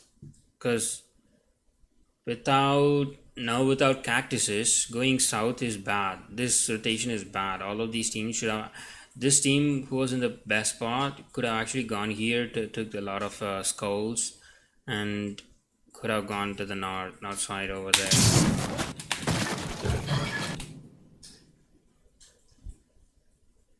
Best believe where was the winners? Where was the winners? Where are the winners, bro?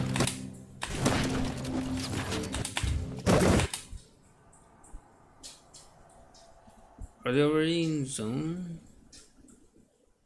Don't even see their name.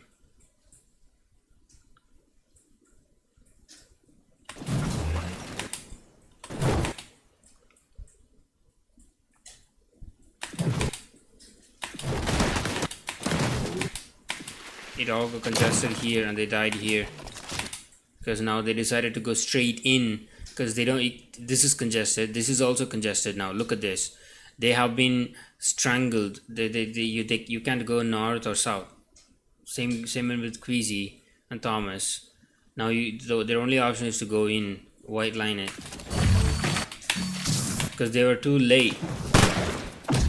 It was actually uncongested here. They could have easily gone early, used couple of crash pads, go somewhere here, and then like use the storm's skulls to come here.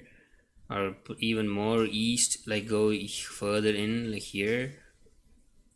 But instead, I would have done that, to be fair. You know what?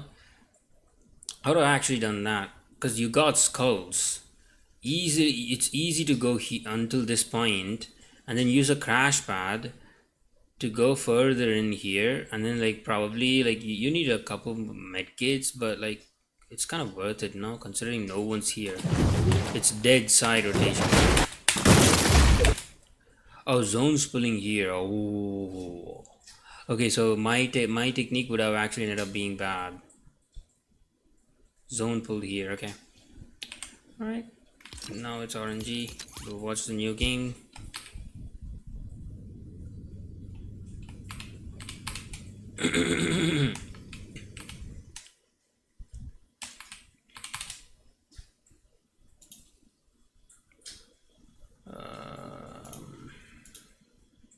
You don't get too many opportunities, so you have to capitalize on the ones you do get.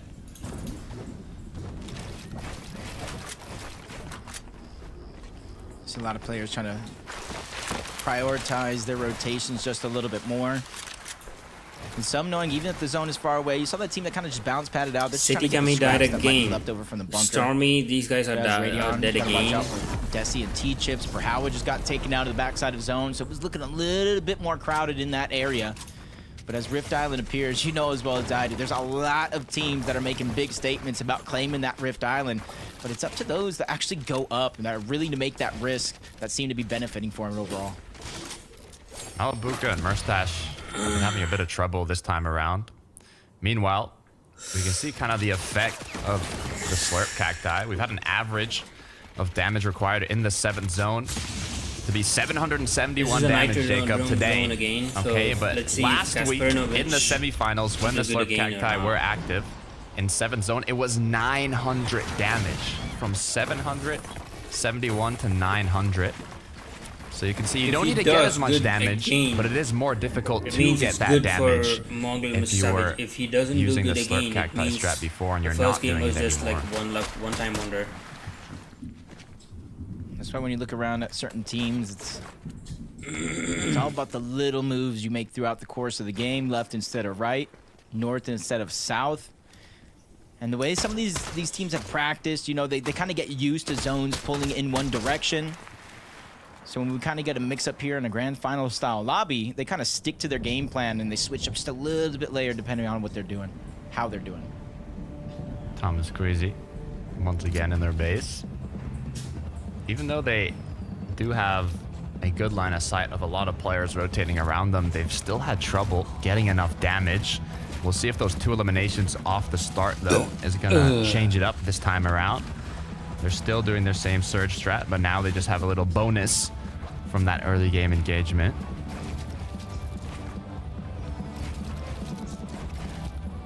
See Thomas and Queasy averaged 5th in the 4 FNCS finals they've played together.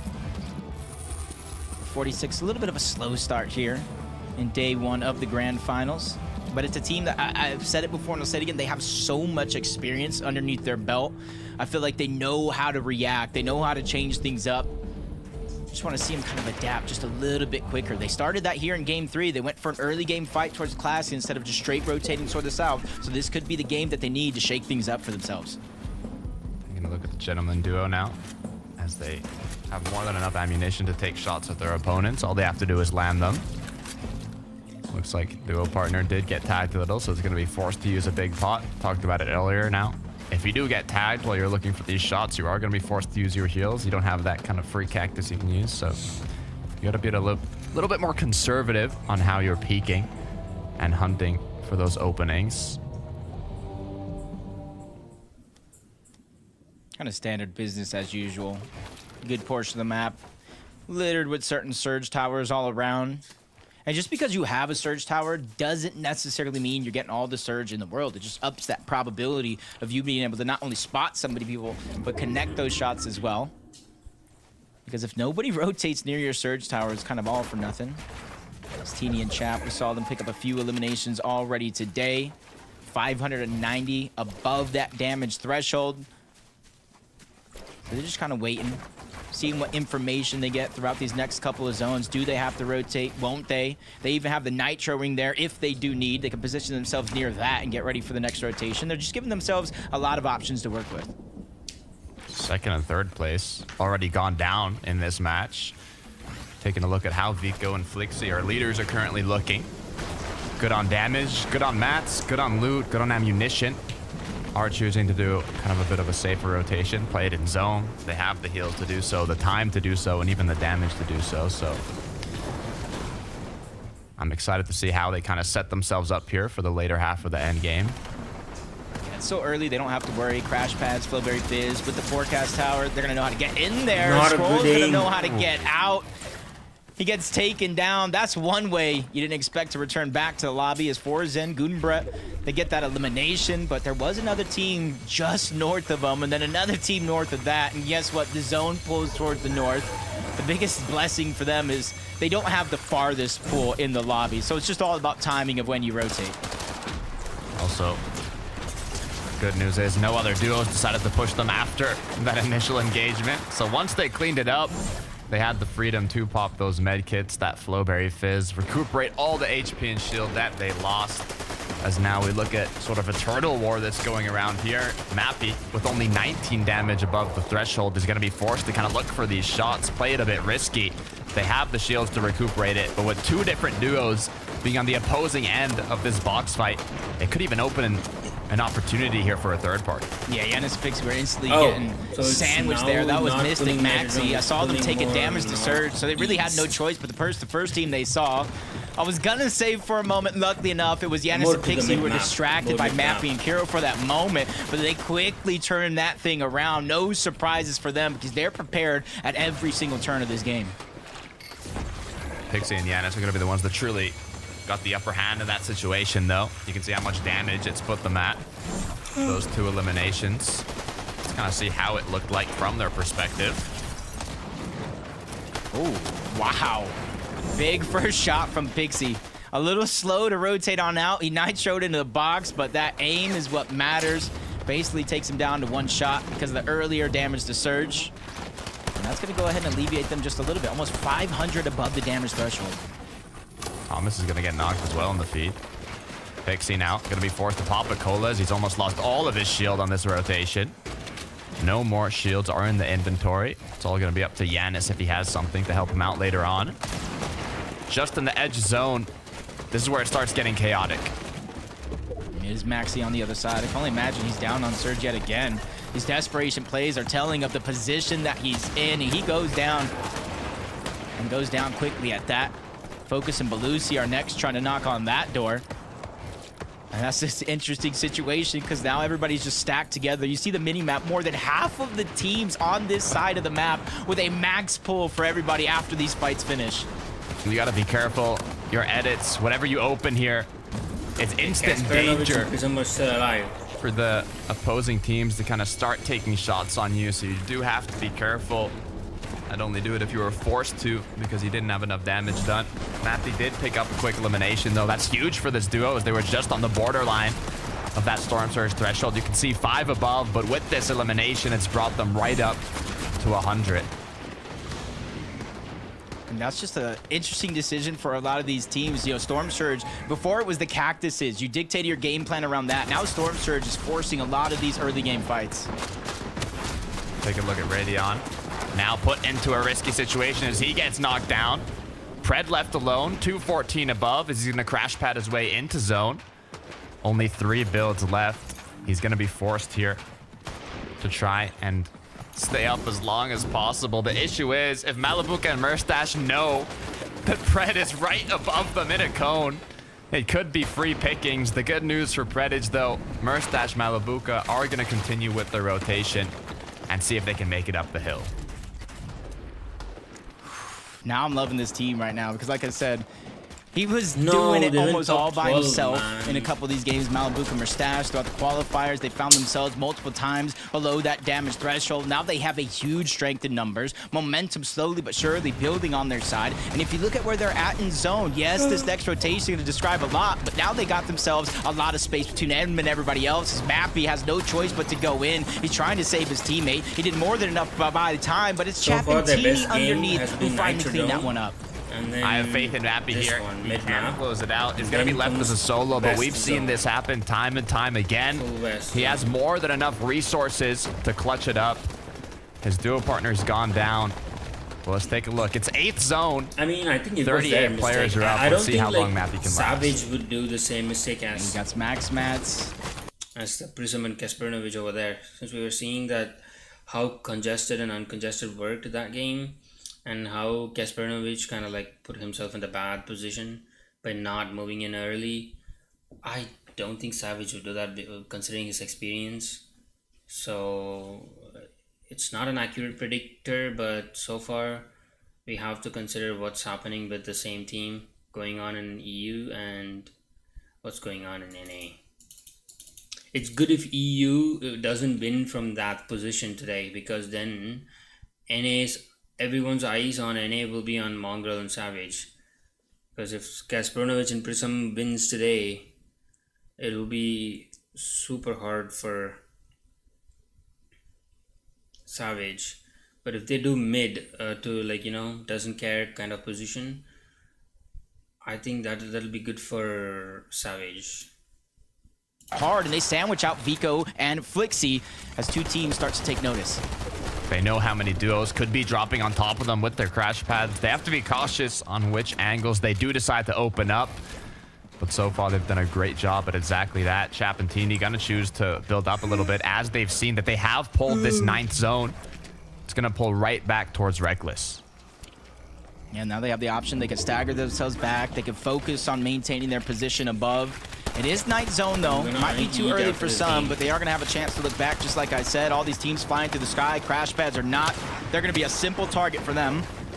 But these players are actually shooting back, and they're landing a lot of damage on a Chap and Teeny. Multiple teams are doing just that. Some even position themselves above them. Swizzy, Vanya are one of those, but they're 33 below the damage threshold, and they're quickly looking on the hunt.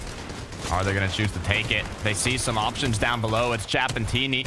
He takes the initial shot, 85. It's going to be more than enough to put Swizzy in a safe situation. Vanya doing the same at different angles. They know they need a bit of damage, and they've gotten it. Yeah, especially with everybody, his tagging players shooting shots all around him. It's hard to get focused and notice that it is above you, but they quickly get onto that one, just like Swizzy, Vanya. They're trying to rotate on out. They take a lot of damage on their way there, but they're doing good because they've elevated themselves low from that chaos that's down below. Double Flowberry. It's going to recuperate all of the shield, but it's going to be Merstash and Malibuka taking shots at the team that's currently holding on to height. It's Chap and Teeny, but with Teeny getting cracked, Malibuka and Merstash know that they might get an opportunity soon. Yeah, very, very healthy in materials, though.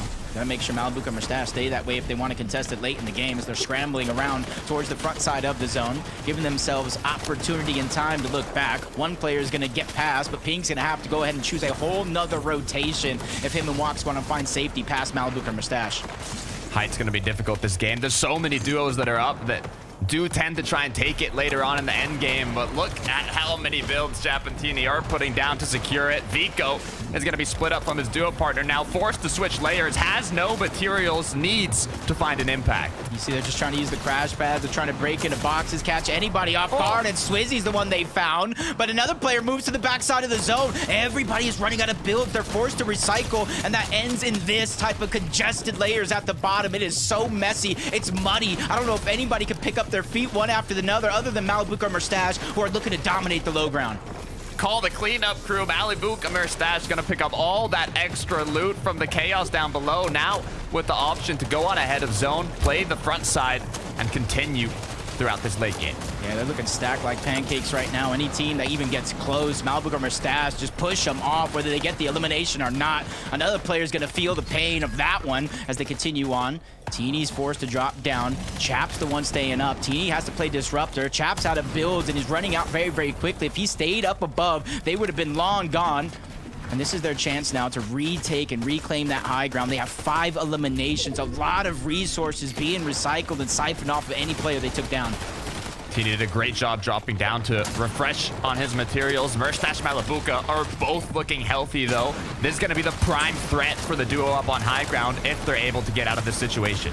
Vanya by himself. We just saw T-Chips go behind that wall, and he's going to try to take advantage. Pieced off, but T-Chips is still there. Vanya has no other way to go. Zone's pushing him forward. Instead of fighting the fight, though, he knows we will meet again later in this same zone, but he goes down. T-Chips with a monster shot to take out Vanya and move himself into the top 3. 50 live for T-Chips, but he's not done yet. Merstash goes down. It's Teeny now cleaning up, keeping his duo strong. That's the second elimination. Malibuka is the last player left in zone. How many medkits does he have is the question. Hopefully he has a bunch, because he needs to outlast the rest of this one closing. One left in the inventory. He knows he has to crash pad towards the front if he wants any hope at this one. Teeny, Chap, they go ahead and aim at the... I'm gonna eat. I'll be right back. Second place for Malibuka Merstash. Chap and Teeny gonna be the ones securing the victory royale. They held height for a majority of that late game. You can see how having so many materials paid off. They were able to show the dominance from above, apply the pressure when they needed it most, and Teeny dropping down to replenish those mats in the last moving zone to keep the dominance going. What a way to finish it off. Yeah, I was looking A little risky when they finally dropped down, but it was for good reason. Teeny separating the Malibuca Mustache duo. T-Chips, we knew he would have just a sliver of HP left, and whether they had the med kits or not, Chap and Teeny had all the time in the world to follow the zone, knowing, hey, you're either going to have 6 med kits or you're going to have to fight us for the game. I honestly thought one of the opposing duos was going to contest them. Swizzy, Vanya looked like they had the option to, but then one of them went down, had to play as a solo. Malibuca Mustache put into a similar situation, and overall, Chapantini closed it out. Before we go back to the desk, we are going to go to a quick break, and then we'll get right back to check out that leaderboard, so don't go anywhere.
Welcome back to FNCS. And you know what? I almost feel like we predicted who would be taking that third Victory Royale, because Lev and I spoke to you about Chapantini and whether they could have a fantastic Major 3 final. And you know what? A Victory Royale is not a bad place to start. Absolutely. I mean, Chapantini were one of those teams that, you know, very much have just been on everybody's minds this season for different reasons at times, but ultimately, when it comes to Chapantini, there's a couple things you know you're going to get mini minor.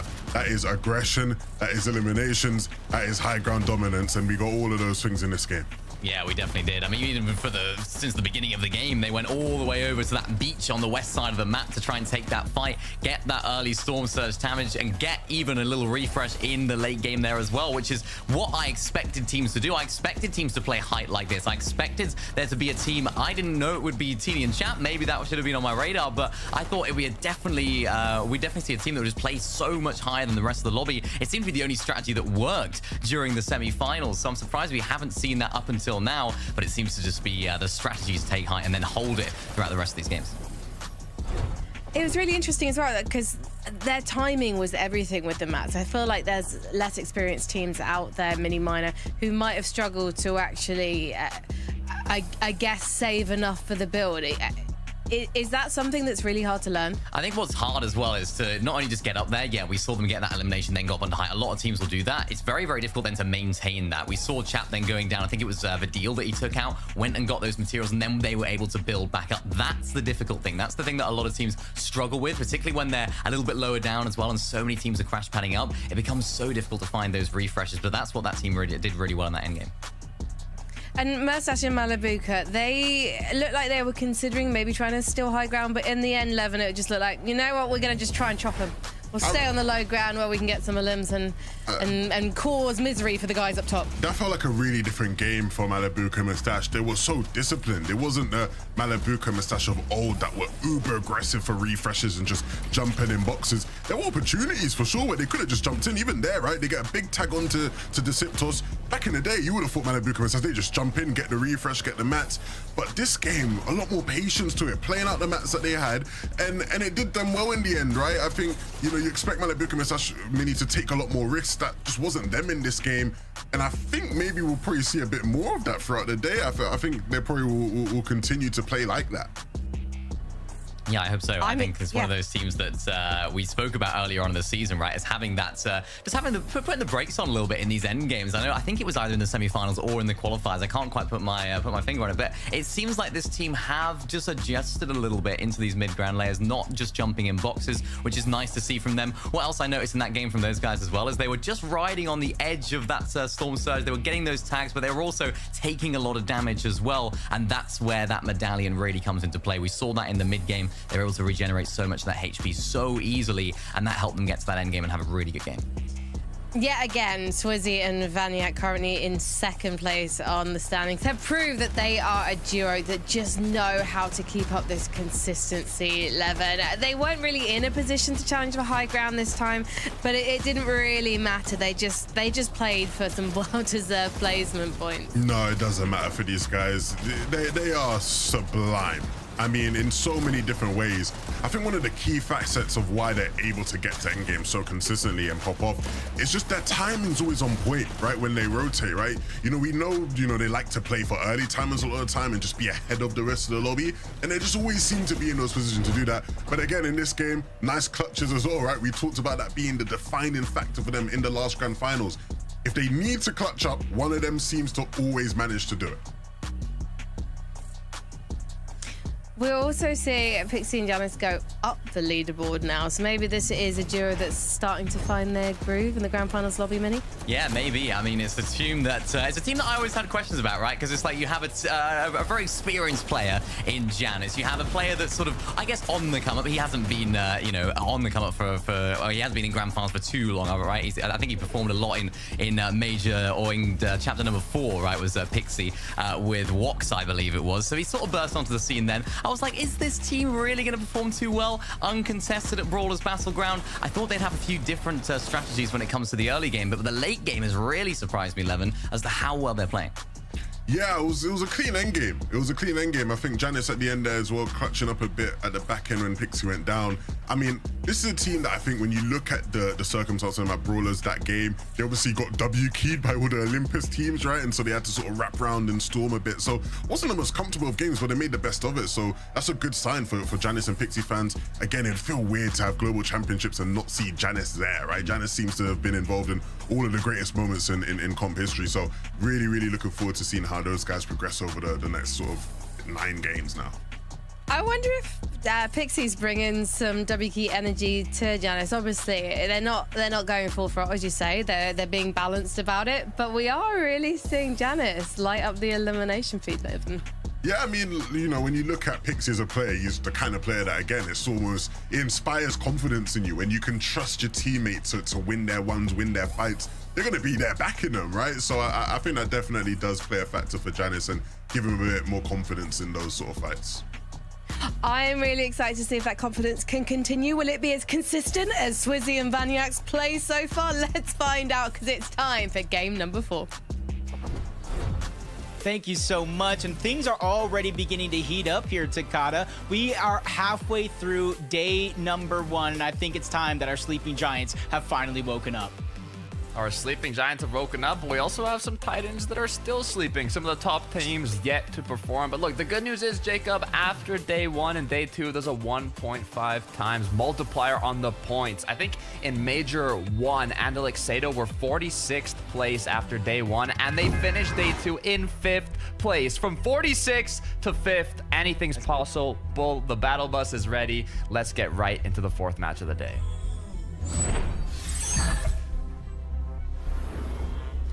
Fourth matchup today, and what Takata said meant so much to me, because throughout history, even though the bottom or the lower you are on the leaderboard, the harder it is to come back for the big win, there's 10 spots for the global championship up for grabs. If you're out of sight for that first place, you better be in sight for that one. Easy and Akira currently 3-0 in terms of off-spawn engagements against Cammy and Seti. Will this be the match they turn it around, though? As it looks like they do have the upper hand. Seti now has picked up Easy. 2 versus 1 as the duel continues. Yeah, no, I want to say Cammy maybe even picking up a spare shotgun to toss on over to his teammate. Kira's just long gone. So even though it does look like they're going to win the contested fight, it's not going to be a full-on wipe like some of the games that we have seen before. I did see in the feed that Cryfoss was down, but so was Mustache. Or I should say Malabuka, but Mustache saving the day this time around. And this is what I want to see. When these guys are able to play as full duos, they're able to make it far into these end games. A second place in that last one with 5 eliminations. This is one of those sleeping giants that I was talking about finally waking up. Now they're going to be able to pick up the mythic loot once again, the medallion, and continue out their match in Redline Rig. The good news here, as Malabuka having not gone fully down, is that they are not going to have to play the reboot, and the players in the surrounding area won't kind of use that opportunity to third party. So not too bad for Mustache Malabuka. They are on that first page in the leaderboard. I would like to see them a little bit higher throughout the day, but 6th place is not bad at all. All they need is one big match. Nebs and Kiduo, though, looks like they might be wanting to take some trades here. Yeah, for that moment, I was just thinking, like, for Lox and Chroma, just don't get headshotted with that DMR, because they will push you. And as soon as they saw them up there, not only to instantly build to protect themselves, they just disengaged on up. They don't want to fight against elevation, even if the point isn't a fight, but just a rotation. They don't want to take early damage and force to use a lot of their resources and have to go back for any loot. Axe Force Clown, a repeat of this Pleasant Piazza duel that we keep on seeing. The battle to claim it. Both duos have had a player gone down. It's turned into a 1 versus 1 now. What I'm wondering is, are they going to try and close it out in a 1v1? Or are they going to both go their separate ways? I don't think that's the case, Jacob. I see the confidence from Axe Force. Nitro right into the box now, just 1 shot away from cleaning it up. And that's the second elimination. Clown Axe Force now showing why they're on the upper half of this leaderboard. Yeah, they need to continue this momentum, because after that first place, they had very minimal points. Nothing in game 3 and maybe about 4 to 6 points in game number 2. Whoa. Go back on over this fight towards the outside. It is 2-1 to Phantom and QNDX up until this point, where Kaido, Haijo even the score yet again. 2-2. I don't think either duo is going to be leaving with a scoreline like that, Jacob. We'll get right back into the action. Hopefully even tomorrow. The deal and reason, though, 78 points. They're not doing bad, but they could be doing a lot better. Orion kind of contesting over here. Might have to stay over here depending on where that reboot card actually is, but he has to be careful for Monier. Luckily, he's going straight up to that launch pad, so there will be no line of sight there. So this is a clear 1v1 if Marine wants to take it. Lunex is full shield, so I like the patience coming out of Marine. Just not necessarily going 0 to 100 because he has that massive disadvantage, because not only does he have shield, he doesn't have a shotgun either. Yeah, I don't think Marine wants to take this, even if he has the perfect opportunity to open fire onto Lunex there. Monier is not only up above, but I don't even know how many materials Marine has. It's just not a winning fight he wants to take. His hope right now is that they don't find him, and he has time to pick up his duo partner later on, but oh no, I think this might be it. He didn't see him at first. That was just one of those situations where you think he sees you, but he doesn't. Marine just trying to fight with everything that he has, but we knew how much of a mismatch that fight was before it even started. Not much you can do in that situation, to be fair. He got a little panicked there, thinking that he was seen, but he probably would have been a couple seconds after. So it was good to take those initial shots. Eclipse Dexy, I think they went down in one of the kind of early game fights in the last match, so they don't want to repeat that, but having 0 builds right now, they're forced to take out this engagement. It's all or nothing. Yeah, and he's already weak, scrambling around, no build, so he can't even protect himself when teammates against him get PC. And Walks and Pings know he's a solo. Even though there's a couple teams in the distance, they quickly clean that one up.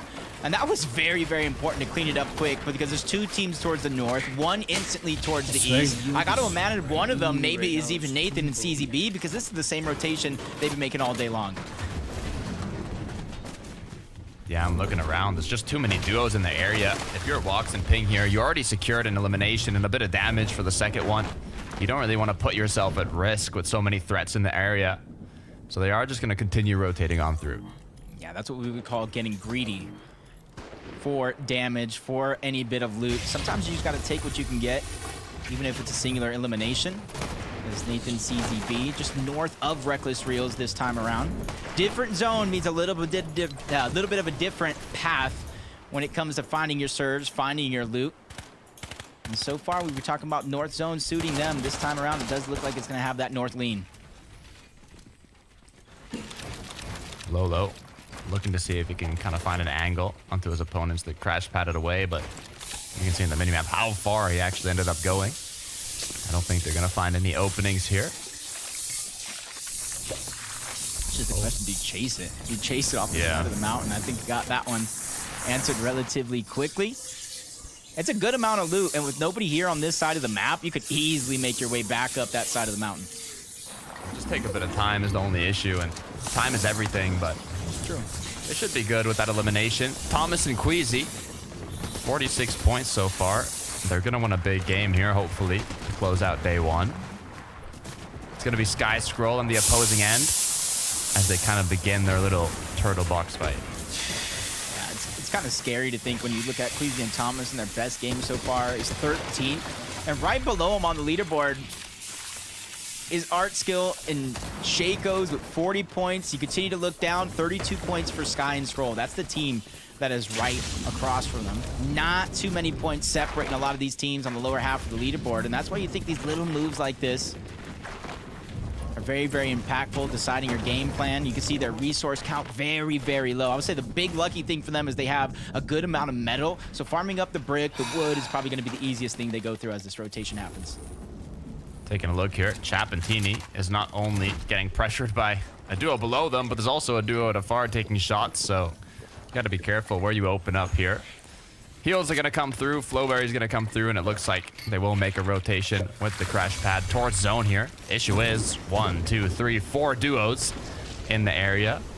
So it looks like instead of going directly to zone, they are going to choose to go backwards and kind of take more of a safe route. Yeah, forecast tower. Hasn't spawned up just yet. They're the ones who usually claim it more times than not on that side of the map. I do believe they know Pablo and Bevies is over on this side of the map, so they're being very, very cautious, which is why they backtrack. So not only do they have the chance to get that forecast tower, but they also have a chance to get one of 2 different launch pads, one at the high up top of that mountain, and then one kind of on the other side where there's a little bit of a hill.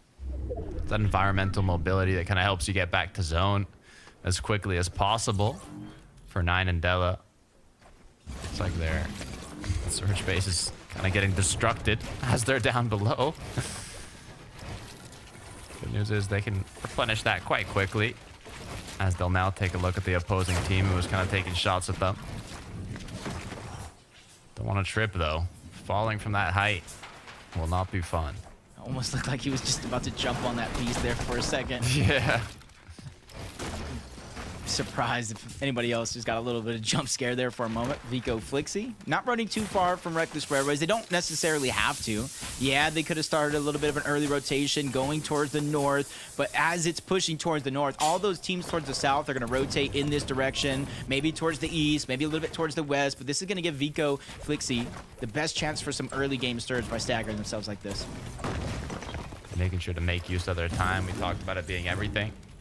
If you're not looking for tags, at least be farming something. As Vico heard that crash pad come through, it's the cue to look for an angle onto Flipmonk and for Ryan, but not quick enough to get any shots in. Yanis Pixie also going to be building their base up, so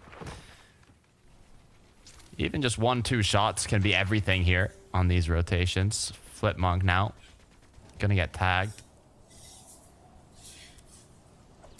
It's just tough because once you see one surge tower, you kind of don't want to rotate into it too much. And then you see two at the top of Reckless Railway, so it's kind of a counterintuitive effort with both those teams building those surge towers there. Nobody's likely going to rotate in them, especially since there's all that space on the west. The zone is pulling towards the north. Kind of see no edge of the zone right now. And we're almost at the farthest point north towards Classy, so the zone will continue to move in this direction.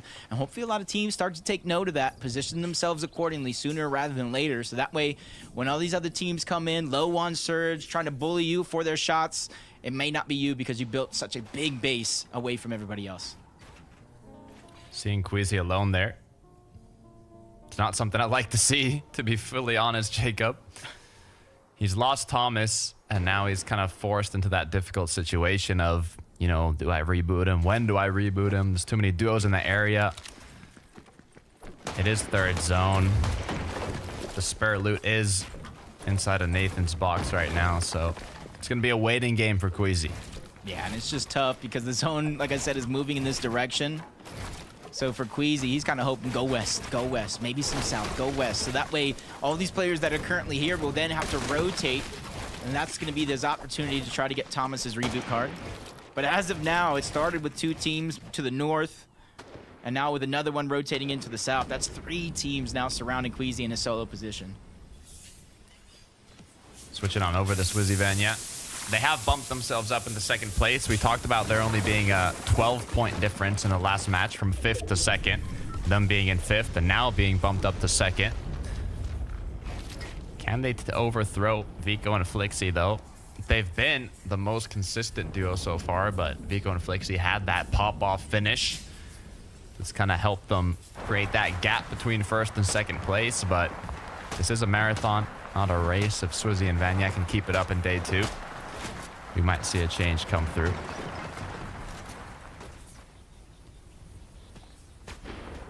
Right now, Rift Island, you kind of see where it's going to go. Sweezy and Vanya seem like they have the best position to try to contest it early on. If anybody moves up there after that, we'll see Storm Surge for a moment, dictating a little bit of this fight. You hear shields getting cracked. It slows down, turns off for a quick second as Nebs and Kuduo against Clown and Axe Force.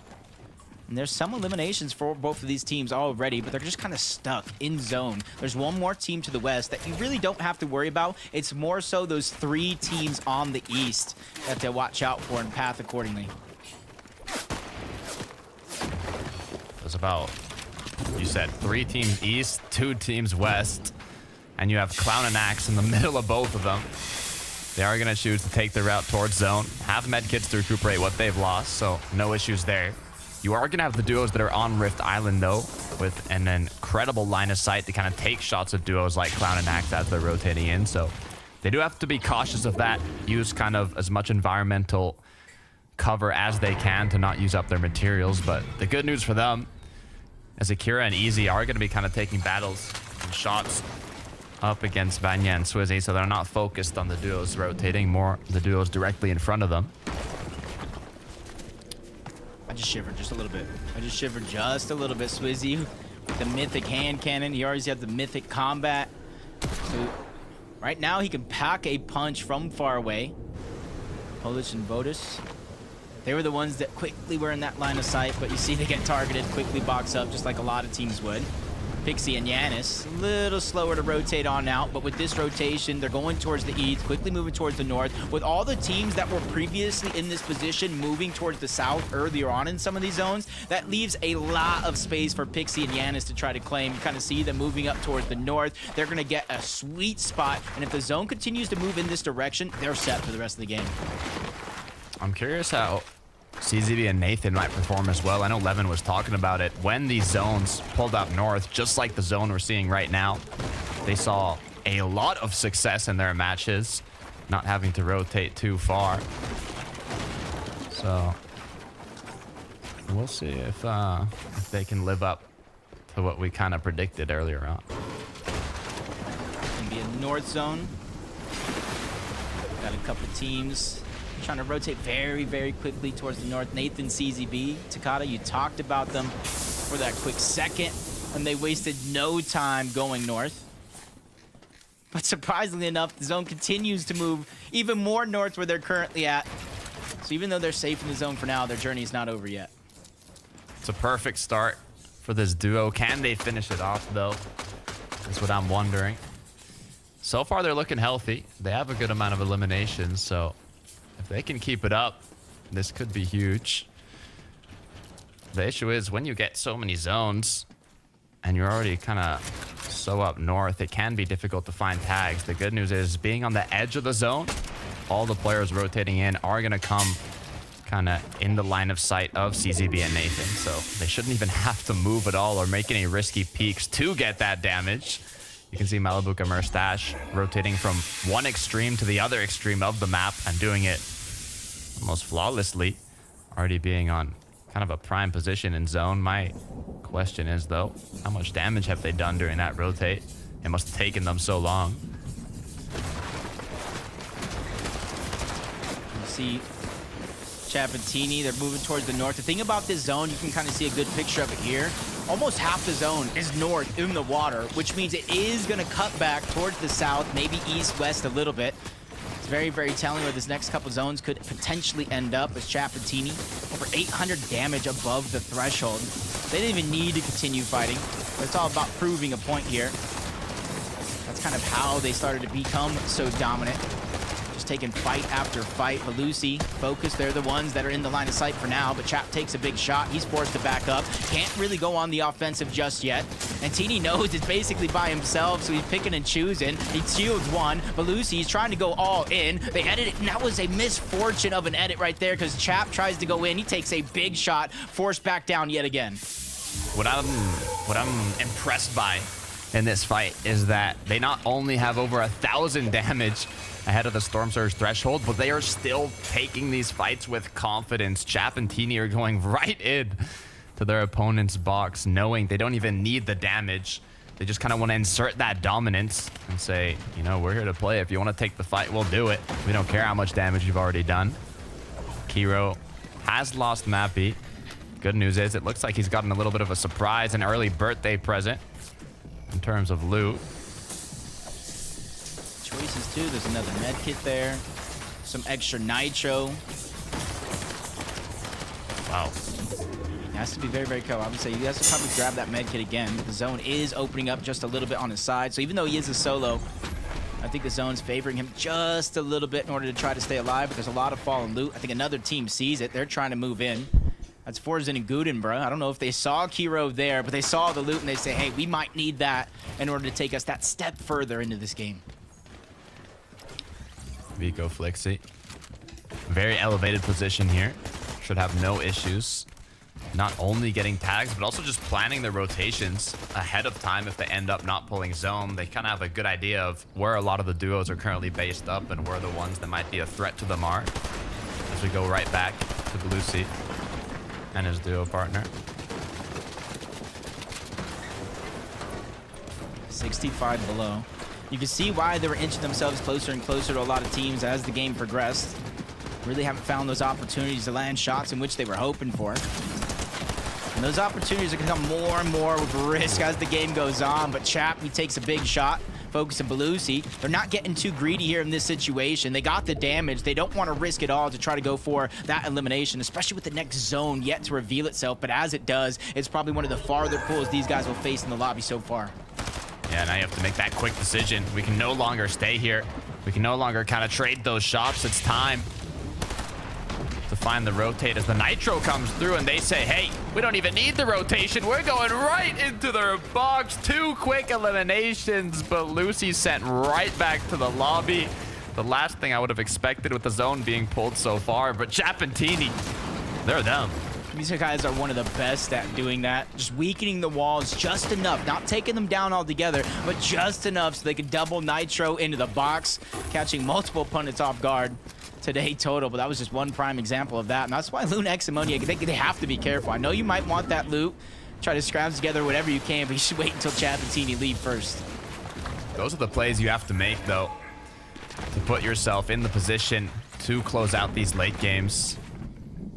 The rotate's gonna come through. No crash pads put to use yet. They have a very clean rotation due to that mountain that's kind of blocking their line of sight from the opponents already boxed in the zone.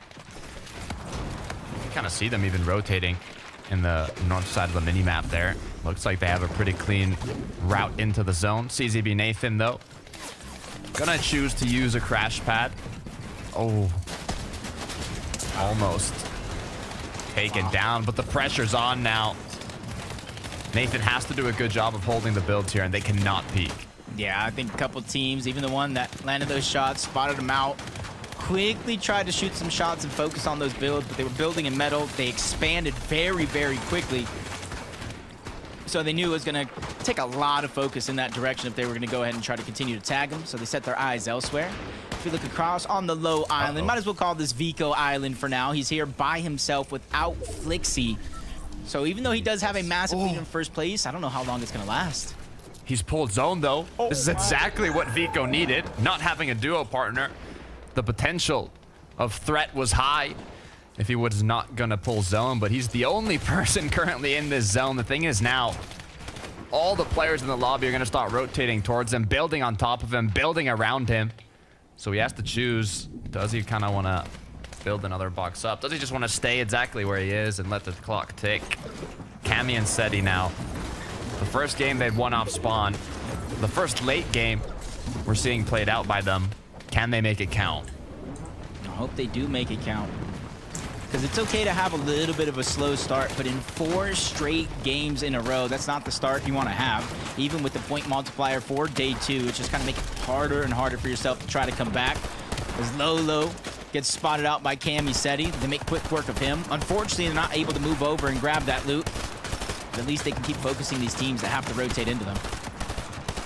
Shots continue to come through. Good amount of damage has been secured. Now it's just free pickings on those extra eliminations. They've already got one, but it wouldn't hurt to do more. Now kind of tarping closer and closer to the edge of the zone. Trying to see if they find more options. Yeah, just trying to get themselves the edge of the zone. They're not getting too greedy moving forward. 1 below for Haijo and Kaido. Even with the off-spawn win here in this game, they're trying to make it worth it. Because winning the off-spawn isn't enough. If you go down before top 25, you get very few points for your game, but now they got themselves inside of the top 20. And a chance to pick up even more placement points. They have 5 eliminations. CZB and Nathan are the ones down below that are taking a lot of this team's focus. They are going to be the ones to clean up the loot, recuperate what they might have used to get to that position. As you can see now, 42 builds to work with. They weren't even able to pick up the mats as there are other duos kind of protecting it. They are going to be forced to rotate here. You got to be careful with so much opening with the water. It opens the vision for the duos already boxed in. CZB getting a little stuck on the builds now, though. They are going to make it in. Yeah, I like that rotation. Build up, knowing you have the nitro. You will not take any fall damage on the way down, but they still got more of a mountain to climb. 2 teams are going to be the first ones there and try to keep everybody else out, but it's almost like a freight train. You can't stop the zone, which means you can't stop the teams. Merstash is by himself, and this is his chance to return the favor from some of the earlier solo clutches we've seen out of Malibuca. Malibuca clutched it out in the first game. Merstash looking to do the same in the 4th. It's going to be Yanis and Pixie, though, who are in the sky. Going to be able to use that Flowberry Fizz to make sure they're safe and secure. But the issue is 22 below. They have to find shots. They have to apply pressure down on the duos below. But CZB and Nathan have been put into danger. Yeah, they have to be very, very careful here. No resource. The zone pulls back. That's going to be a huge blessing, but it only lasts for so long. Flank coming in from Vico. He gets that first elimination, but there's not a lot of mats. There's not a lot of resources, so he's going to have to do that again. Absolute confidence from Vico.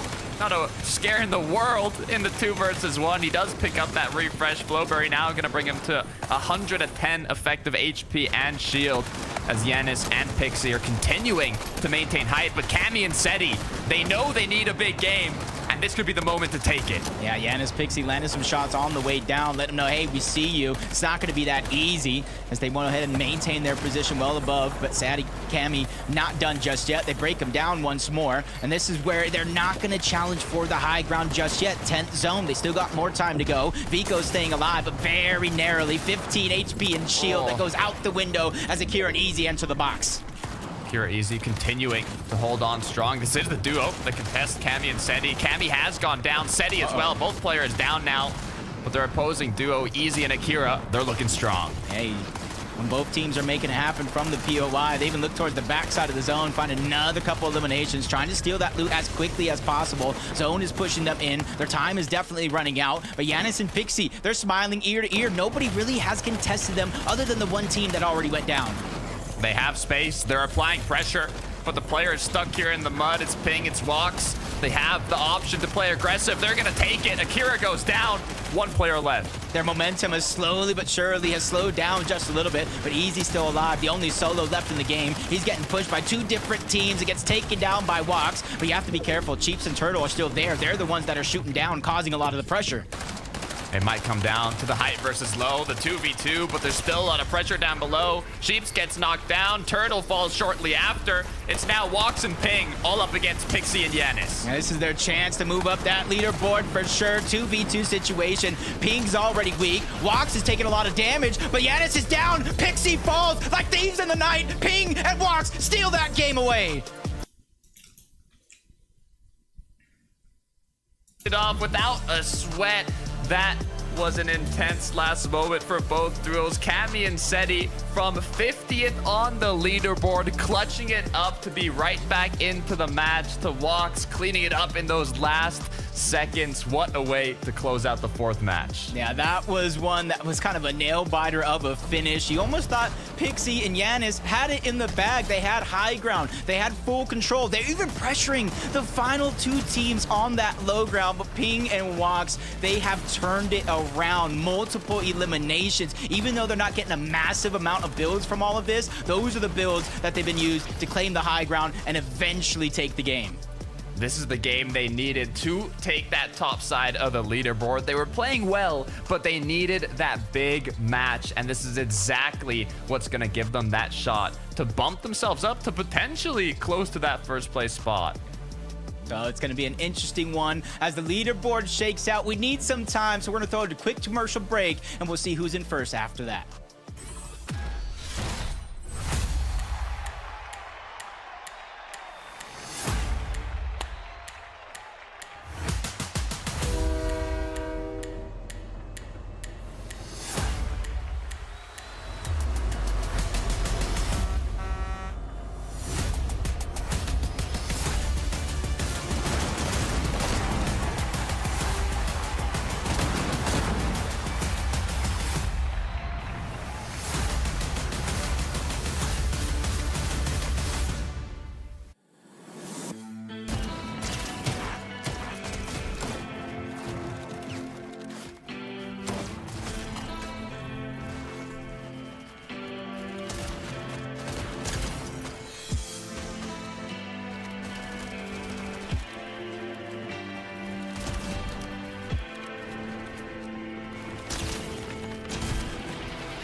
Hello, welcome back to the FNCS Major 3 European Finals. And listen, you're hearing it from me for the first time, but I maintain this is true. Consistency is cool. And we're starting to see the most consistent of the crop rise to the top 11. Ooh. Pings and Vox being a fantastic example of that victory royale. Some bars from you there, Frank. I didn't know you had that, you know. I didn't know you had that bars. Occasionally I intentional? spit some bars, Levin. Okay, no, fair enough. Now look, Ping and Watts. I mean, these two have been on a tear this season. Not a team that gets the all the accolades and all the praise. I think there's been some more flashier teams doing well this season. But for the most part, these guys have performed in almost every event they've been a part of, right? They're a team that, if you'd asked me before the competition, do I expect them to make it to globals? Absolutely, Minnie, and they're showcasing that here in this game. Yeah, they've had a really, really good season overall. Cash Cup performances have been really solid. Their performances in the qualifiers as well have been really good as well. As you say, they've kind of gone under the radar a little bit. Their performances, though, that's where things really start to get real. We know Wox is a sort of fragging player. He's very, very good on the damage, right? He's always going for those eliminations. And then you combine that with Ping. It just seems like they're able to work off each other so well in these end games. And playing low ground right there was the key to their success. They had all those builds that the high ground team didn't. And that's ultimately what won the game. Of course, the high ground team had to drop on down, and they hit their shots really, really nicely. So a really well-played game from those guys. More to come, hopefully, from that, because they're playing those mid-ground and low-ground layers really, really well. The high ground team were Janice and Pixie. I'm just wondering, Levin, is there something they should have done differently to win that victory royale? Because they were maintaining high ground so well, it looked like it was almost guaranteed. But obviously, Pings and Vox managed to get the better of them. Yeah, I mean, it's a tough one, right? Because they sort of played a lot of that end game with very few match, right? You saw it there. I thought they were going to lose it at a certain point to Seti and Cammy. They got chopped out a couple times, and they didn't look like they'd be able to hold on to it. It was right here, right, where Cammy and Seti right beneath them. But they did well to pressure those guys and force them down, and then they ended up getting taken out. So, again, it's tough because, it's weird, Minnie. Janice and Pixie on a height team. Like, we never see them up on height, really, it feels like. So I was a bit surprised to see them up here anyway, and I think they made the best of the situation there. I was surprised that nobody just decided to crash pad on up. You could sort of tell that they had no materials there. They were on wood. They were right at the backside of zone. They weren't extending out. And, of course, Cammy and Seti did notice that. But as you mentioned, they did, of course, end up going down. So had that been a little bit differently, or gone a little bit differently there with Cammy and Seti, I think that high ground could have been under pressure from those guys. And Cammy and Seti, they were in 49th position going into this game. Mini Minor, they needed to pull off a big performance. It wasn't exactly the dream, but you know what? It was good to see them winning off spawn at least and making it towards the end. Yeah, just making it off spawn is obviously very, very important for this team. Nice to see them finally come alive. They still got a lot to do, but of course we still have the double, or not the double, but the 1.5x points on day number 2. So things can change for this team. I'm interested to see how they go about this now. We saw them looking for height right there. We know that they can play height. It's something that they have done in the past, but is it something that's almost becoming a bit of a necessity now at this point, Levin? Because they need to get wins. They need to make sure they can boost their way up on the leaderboard because they're still not too high up. It's tough, man. They've had a really, really rough day. Game 1, they're uncontested. They get keyed in mid-game, go down. Next 2 games, they lose off spawn. And it's just, it's funny because I always think it's ironic, right? Where Cammy and Seti are not, like the best off-spawn team. It's happened so many times in FNCSs here in the EU where they've been contested off-spawn. It's not gone well. It feels ironic saying that because they won the most important off-spawn fight of all time, right? So it's like, how can it be a bad off-spawn team? But it's just the reality. And so even in this game, right, they won off-spawn, but Akira and YZY still survived and got to play out the game, right? So it's like the team you're competing against are still gathering up them points, racking up points. I think they probably racked up more points in that game actually than Cammy and Seti because they survived a bit longer. So they're going to need to wipe these guys and start wiping them consistently because if you're Akira and YZY, why leave now? You're just going to keep calling these guys. You're beating them for the most part. So it's going to be a tough weekend for Cammy and Seti. It's just a land difference, that off-spawn fortune, I think, for Cammy and Seti. They literally need the biggest prize in Fortnite on the line to win, it seems. Let's take a look at the standings to find out where we are after 4 thrilling games of Fortnite. Vico, very fortunate to pull himself and Flixie, well, at least to stay at the top, I should say, because he was a solo tragically early in that game, and we got to at least witness him doing his best to stay in the game. He eliminated Nathan and CZB, or at least he eliminated CZB, who was a solo at the time. Unfortunately, it's not quite clicking for Nathan and CZB yet. And this is interesting because actually the zone was in their favor, 11, so we're expecting more from them in this game. Yeah, absolutely. It's been a weird one for them so far today, right? Because again, it's like if they're not going to be doing well on these zones, which they know are the most favorable ones for them, like then when are we going to start doing well, right? It's almost become that sort of question, Mini Miner. Yeah, it has. And I think this is something that we sort of touched on at the beginning of the show. It was kind of like, you know, when they get to these grand finals lobbies, when they get to these big bright lights, the big stage of grand finals, things just seem to fall apart in different areas. Things aren't quite as smooth. The strategies aren't quite as solid as we've seen from previous gamers. And of course, the lobby is just harder. So it's a little bit more difficult for them to do what they do best. They're not in a terrible position, though. 22nd there on the leaderboard, moved up 10 places in that last game. I don't think they're down and out yet, but it's a little bit concerning right now. Hopefully they can improve for the latter stages today. They're creeping up slowly but surely. A good game, I should say, not another, but a good showing from Akira and Yeezy in that one as well. But looking back at the top 10, you can see in 6th position, just holding on, Merstash and Malibuka.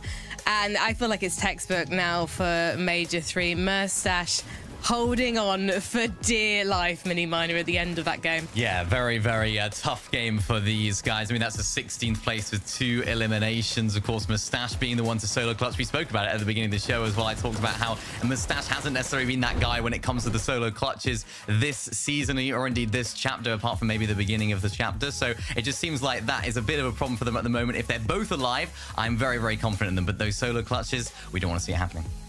No, well, hopefully we'll see both of them make it to the end game in game number 5, because we are ready to board the battle bus. Thank you so much, Frankie. I hope so too. But I mean, speaking about solos, Vico was left alone throughout every moving zone in that last match. I don't know if Frankie touched on it, but he finished 11th place, Jacob. That is not bad at all. It was enough to maintain their spot currently on that throne in the leaderboard, but still more matches to be played out today. Another 6 to be played out tomorrow with the multiplier, so the job is not finished. Yeah, but it's just little moments like that, small moments like that that mean so much. If we take a trip down memory lane, remember Major 1, how many points separated the champion and that 2nd place? And this is looking like it's building up to be a similar photo finish, as long as you could take Vico down early. But the next game is ready. Let's get right into it. In terms of off-spawn engagements, Kami Seti, it's not been going their way, but we also have QNDX and Phantom up against Haijo and Kaido. They're 2-2 currently, tied in terms of wins and losses. Redline Rig, we thought Merstash Malibuka would have it uncontested, but now they have decided that they are going to be getting themselves into an engagement, so they're ready for it, which is the good news. Can they hold on, though? That's the big question. Yeah, it's Cantry and Cryfalls. They qualified out of the same POI, but Malibuka Mustache, I don't think we're in the lobby at the same time. This, though, is going to be a different game for them. Uncontested this time around, but it doesn't change the result, because I see in the feed, Chino is going to take down Cantry nonetheless. I wonder where, Cantry has decided to switch up his drop spot once again. And for QNDX and Phantom, they have not got the upper hand in terms of the drop spot. They didn't get that slurp truck, so the HP and shield advantage is for Haijo and Kaido. Not only that, they picked up the first elimination, showing their superior end here of the off-spawn engagement. 3-2 for Kaido and Haijo. Yeah, I just kind of wonder after day 1 what's going to happen. To start this game off, just to give a little bit of reference, Kaido Haijo 18th place, and then you got QNDX and Phantom at 23rd. Nobody's really winning even if you win that fight. It's Tinho and Skavi. They see the solo. They already took down 1. Just a lot of struggles happen when you switch up your drop and you're not necessarily prepared. Shots connecting, but not enough to finish anything. They did get an elimination, which is good for the Genios. Skavi taking a look at Clown and Axe Force once again, though. It looks like this time around, it's going to be Hizix who cleans it up. What's the scoreline for this one, Jacob? You remember? Oof, we didn't see every single one, but I do believe it's leaning heavily in the Axe Force Clown favor. I think so, too. You know, it depends on if we count, you know, they win, they drop one guy down to a solo, and then the other guy disengages. That still counts, right? That counts as a win in my books. Off spawn, at least. They might meet each other later on, but that's still an off spawn dub. That's true. Pyros, though. Don't know what happened to Pyros, but he just got lasered. Both players now no shield to work with. Snazy, Potosai got to keep applying pressure as well, not allowing them to pop Annie's shields. They are going to be forced to crash pad away. Both in opposing directions, though. I don't know where Pyro's went to. The good news is he didn't get knocked, so in the feed we'll see as well. Vico with the double elim. Interesting to see that the teams in game one, they fought it in Mount Olympus, and almost every game after, they're just kind of following each other out after they get the loadout. Mystic Maxi, a lot of these teams continuously finding themselves in and around Lavish Slayer, but a nice shot there is going to back up blocks, and they know that he's weak. I feel like they can smell the fear on him. Nitro Splash is going to be popped. Now they're just instantly going to try to break their way in through some of these boxes. Multiple angles means a ramp can't save you. Nothing can save you at that point. I talked about it just a moment ago, but let's see what Vico ended up doing to get that double elimination. Ooh. Nice shots connecting. He's coming through onto Pred. Put to sleep alongside his duo partner. I see Vico, he kind of looks like a boss right now. Like, he's looking a little too confident the way he's pushing into these boxes. Chapentini, though, they got to be careful. He's feeling himself. How many solo clutches throughout this FNCS alone, let alone today? I think he just gets that good amount of confidence, playing very, very well under pressure. It almost feels like it's fueling him at the end of the day. Chapentini, early game scuffle. No worries for them just yet, but as I say that, immediately get beamed away from their own POI of the Nitro drone. You can see TrueLex Chicho also close behind them.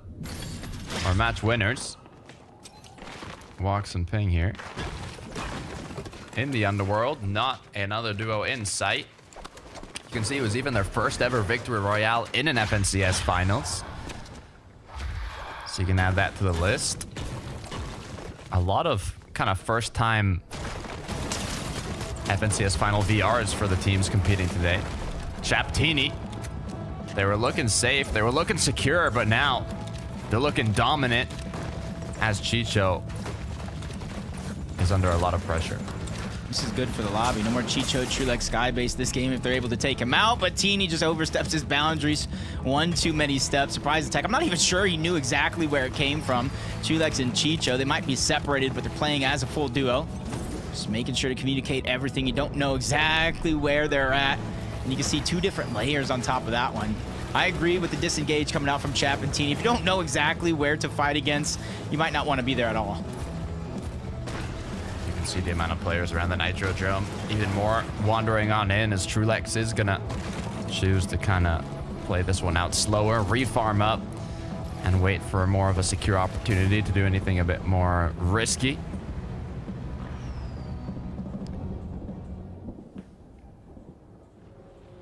And then you got Nitro Drone that is like so contested. You even got NPCs all over the place.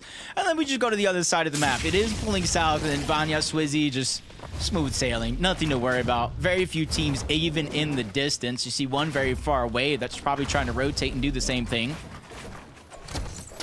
They just got a lot of space. They're almost going for these treasure maps. It's only going to give them a little bit of shields. With 3 big pots already, it's not going to be too much of a difference maker. Maybe you want Flowberry Fizz, but it's definitely going to keep you going in this game, especially early on. Yeah, the only thing I'd worry about at this point when you pull these type of zones is finding ways to get that damage, but Giros Chari just gave them a little bit. Because you're not going to get line of sight of too many duos until later on in the match, so you will have to kind of position yourselves a bit more into the zone to find those options. Couldn't breathe out. Some fighting in Mount Olympus to kind of finally has gone back in there, but it's Snazy and Podesai who actually get separated, kind of ripped apart as solo players. And you know he doesn't have the reboot card just yet because they're setting up their tent.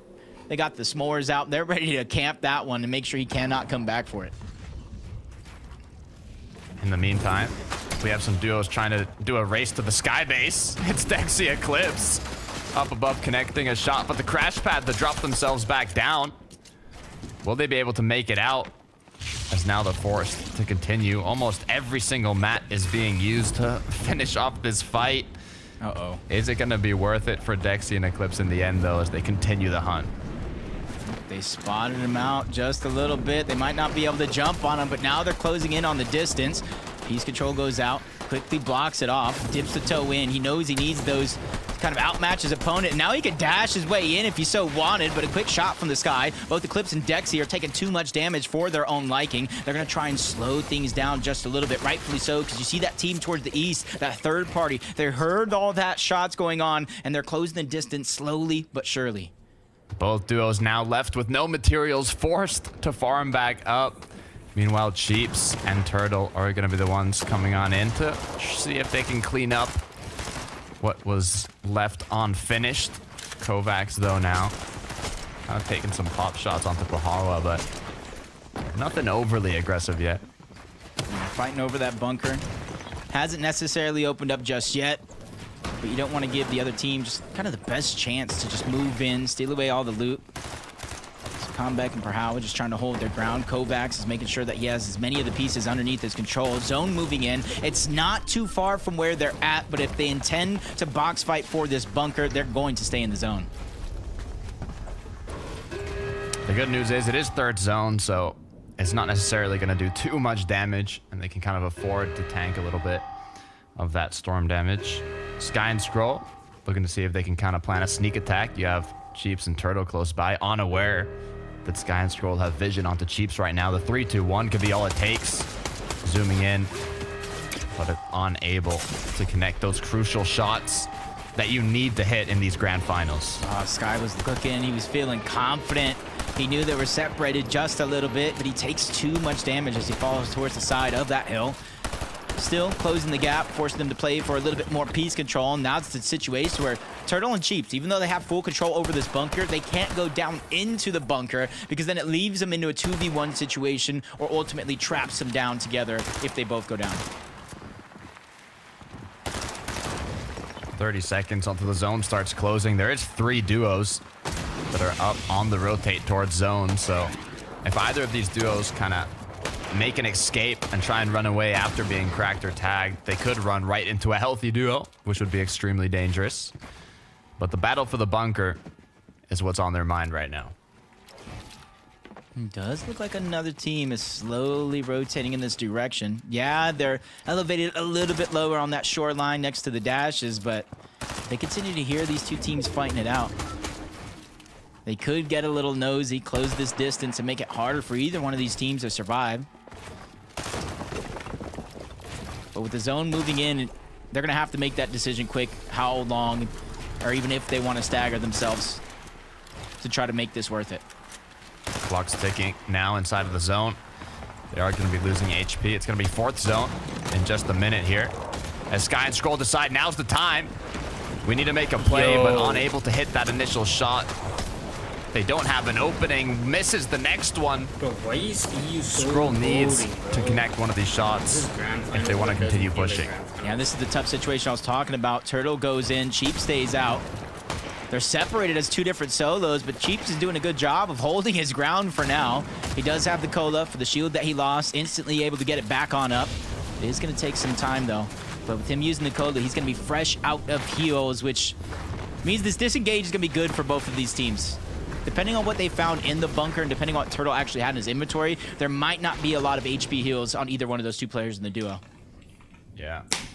Neither duo going to go down, so a little bit of time was wasted. Same with ammunition and shield, but overall, if you did a bit of damage, it can be worth it in the end. We head on over to Restored Reels for 9 Della. 120 points as they stand on the leaderboard. They're just outside of the top 10, currently in 12th place, so not too bad, but they want to work their way up slowly but surely. Kiro, on the other hand, looks like he might have just gotten out of a build fight. He did lose his duo partner. That's tough because they started the game looking good. At least I was going crazy over some of those hand cannon shots. They had a 7th. They slowed down to a 38. They picked up the pace with a 10th, but once again, the 17th. It's just a lot of inconsistencies facing these teams, just unable to really adapt on the quick changes that happened not too long ago. Bro, after But the hopefully first he realizes you not only have this good, game good, left, good, you have man. 1 more, and then 6 full games tomorrow on that championship Sunday. And those 6 full games have a 1.5 times multiplier on the points, both eliminations and placement, which is why we've seen some extreme comebacks. Murstache Malibuca being in 6th isn't the position for extreme comebacks, but I mentioned it before in Major 1. Andalik Sato, 46 day 1, 5th place day 2, from the bottom end to the top end. To come back, hopefully, we can see from duos like Cammy and Seti. As we go right back to the underworld, where Dexy and Eclipse are continuing to kind of take pop shots back and forth with Walks and Ping. It's not looking good for CLIX, bro.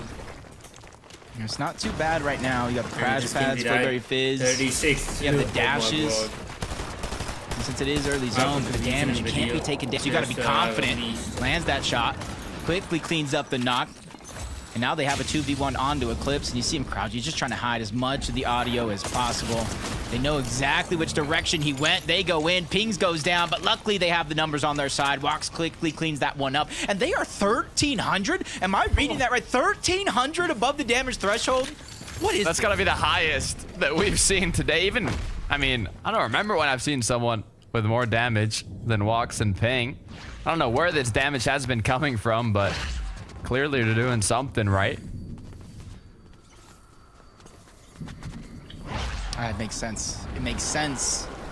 So far throughout the day, 4,400 damage for Pings alone. Walks almost 3,800 damage. First and third. The only person that is kind of keeping up on that leaderboard is going to be Vico himself, almost 4,000 damage. And it's going to show you don't always have to fill up with leader or eliminations to get that damage for Storm Surge. Sometimes picking your battles wisely. The 8-hour goal. We just hit it extremely quickly. Sometimes. We just hit it really quickly. Flowberry Fizz can also work out. If you have a duo that decides to rotate on through with the need of a He'll bit be of up soon. shield. He'll be up soon. This Chapantini kind of just playing the slow Yo, route. Foxman, thanks 2 over 26, bro. Place that Mr. Foxman. Swizzy Vanya take the island. But meanwhile, no one challenges for it. Swizzy Vanya up on Rift Island. Not a No one challenges for it. Wow. Silverstone, okay. Okay. He's not just yet. We do have some teams rotating in that direction, but there's options. You don't necessarily Queasy. have to go up to Rift what's Island, the? Have they updated it? Thomas is going to hit the first. Thanks for the reset, Foxman.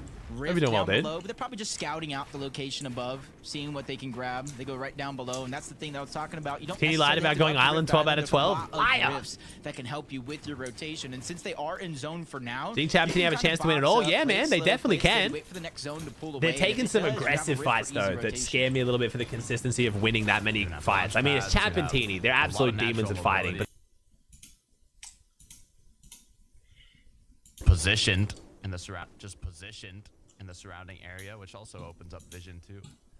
Gonna take shots. CZB Nathan didn't perform to what we would have expected from that north zone pull, but maybe they can do it now with a bit more of a difficult zone, as it looks like Turtle and Sheeps have got themselves into another fight.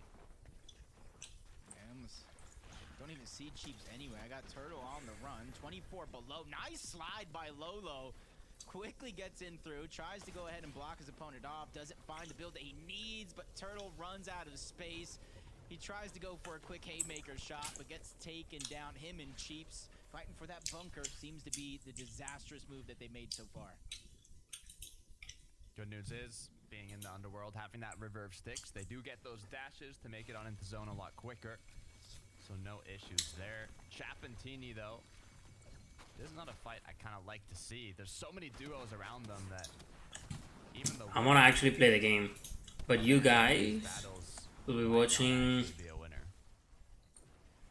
this. Since I'm not playing full screen, you won't have a black screen, I hope. Not for now. They're quickly moving through and they find that solo, take him down. Hey, they may not have fell for the it's actually really boring. Working out nonetheless because they clean up another elimination and they get 2 bodies worth of loot right there. That was the danger of having so many duos. I said you take the engagement, even if you end up winning, you're not going to win in the end because the cleanup crew is going to come through. It's exactly what they were able to finish off. Wheezy left alone once again. 246 below. It looks like it's gonna, you know, bro, just get these commentators out, man. It's so, like, their voices are so irritating, bro. I'm not gonna lie. Shia Wager, or like, who's that? Shia Wager, and you know, Bala from old days, their voices sounded so pleasing, man. This guy is fully like ear. It's like, I don't know, this specific guy I can't stand, bro. His sound is too kind of like radio-ish. That it's like a mosquito. It's like a mosquito in the background, you know. It's just too annoying. I'm not saying I'm not doing a personal attack on him. Trust me, this guy, the commentators right now are really good because they are more like, oh, 11-2K. You know what? They should have actually had 11-2K, man. But I think 11-2K will be there for NA East, the FNCS that matters.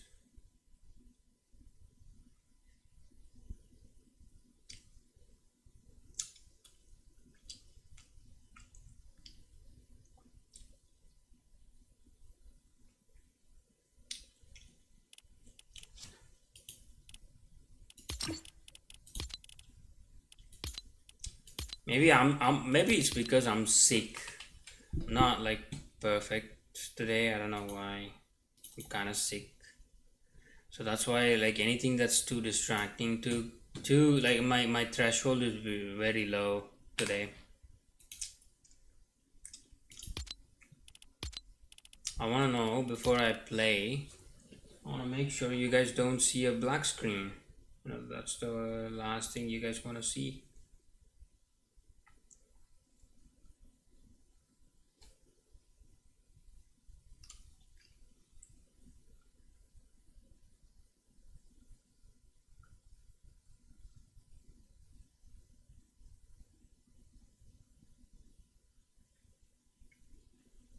Okay, we're able to see that.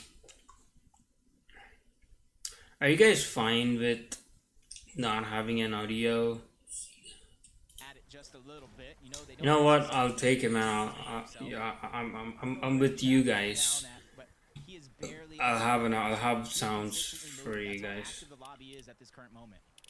If you look, though, he is choosing to take more the Pardon me for having in-game sounds. There's not a single duo around where he is right now, so he should be able to make it in. But actually, I can mute that too. 66 down to 57 above.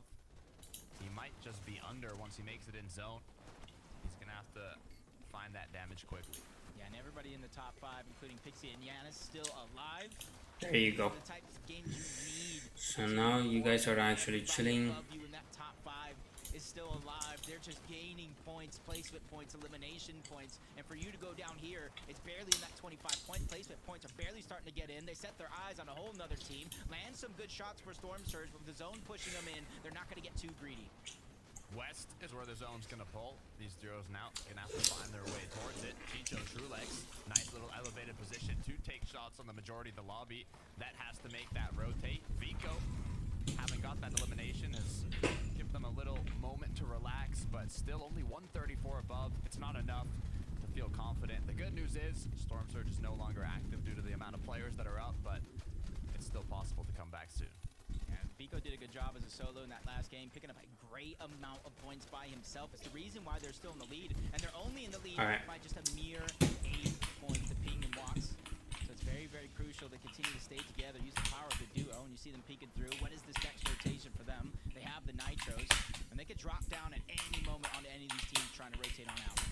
Look at Candy Teddy too, all the way back still on the edge of zone, trying to find a way in. Looks like they're gonna do more of a slower rotation, though that blue arrow at the bottom right of the mini-map have yet to make their way in, as now it looks like a crash pad is gonna come through, potentially.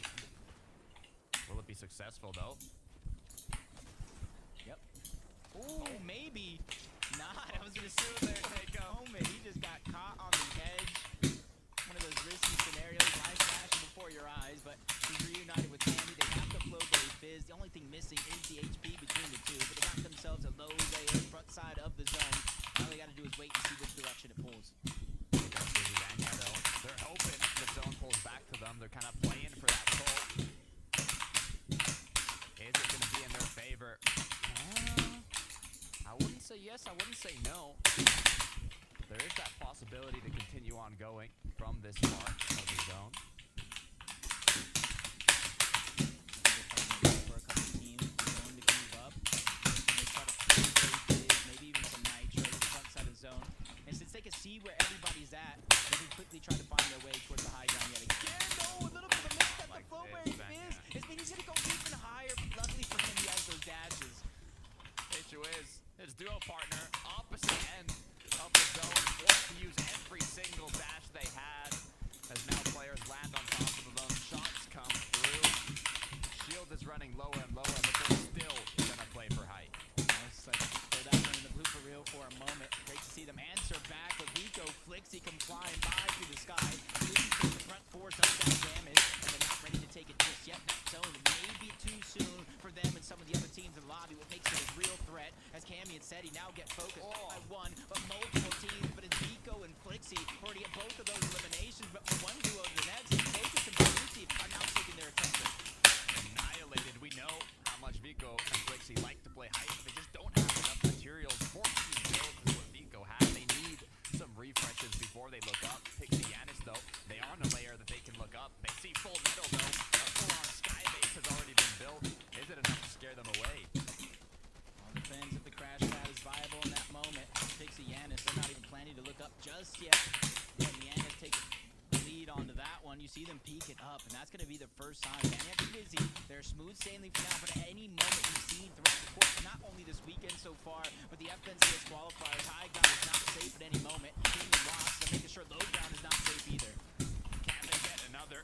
Looking good, but I might have spoken too soon. Just 9 HP left off the walk. Duo Parker's gone down. Now just a sliver of HP forced to make his way into zone. He cannot take a single tick of damage at all. Zone is once again pushing in. He sees Nevs on the other side, gets the elimination. Zone pulls back. Blessing for him, picks up just enough mats to shield himself, and he's just trying not to get too greedy. Rox is on thin ice right now, hoping he doesn't slip. The Flowberry Fizz is going to be popped. Shield recuperated now. A bit of materials as well, but still not enough. Giraz Shari, huge amount of eliminations, looking to see if they can control low. Yeah, Vanya and Swizzy just run through Balusi as well. Everybody looking very, very weak. At least not for shield HP, no materials, not a lot of resources. Swizzy is down below, trying to disrupt everybody that's trying to stay alive. You see the crash shot coming out, trying to unite. Ari's really back up against the wall, lands a good shot, tries to go to the side of the zone, and he's trying to stay alive. But Skavi's the one that's going to take him down. Pressure continues to follow each and every one of these teams that tries to survive. Root back up now. Minis are going to be popped, but the pressure's on from above. The shots are still coming through from Swizzy and Vanya. They need a second to breathe. Not much HP, but a lot of shield. They're doing a good job of staying alive. They have 5 eliminations so far, but they're not only getting focused by the players, they're on equal footing. High ground is now looked down, pressuring from above. The Pixie and Yanis, they're trying to go through and save as much of these resources on possible. They want to control this pool. It does come down to a 2v2. Pixie walks, continuing, or Pixie Yanis continuing to take another one home. It's Pablo that gets eliminated now. It's all up to Swizzy and Vanya. They're up above, but they need to close it out. The final 2v2 we're talking about, they're trying to claim space, but Swizzy, he knows that the win condition might come in form of a heal off. It really comes down to how well he plays when he drops down low, because he's going to be the disruptor. You see the medkits in the inventory, but he's going up for a quick second. He has the dashes. He left his teammate quickly by himself, but he finally finds a spot above. Pixie goes down. Yanis by himself. 2v1 situation here. Yanis was unable to assist his duo there. He could not land on the build, but now Swizzy and Vanya, all they have to do is connect this last shot. Can Swizzy do it? He cannot. Yanis closes it off and finishes it for the victory royale. He thought they were going to go around. He was thinking they were going to cancel it and get the elimination, but somehow he looked like a magician. He pulls out a trick from underneath his sleeve. Abracadabra. Both players are down. Yanis and Pixie are now rising up that leaderboard for sure. What went wrong for Swizzy and Vanya? They looked like they had it all under control. It was a 2 versus 1. They had height, but when it mattered the most, they had to just get that last elimination. Vanya went down to zone. Swizzy connected his shot, but it was not enough to eliminate Yanis. And just like that, from the low round, Yanis and Pixie are able to close it out. So Vanya goes down to the zone. Swizzy tries to go in to save the distance. 10 eliminations. They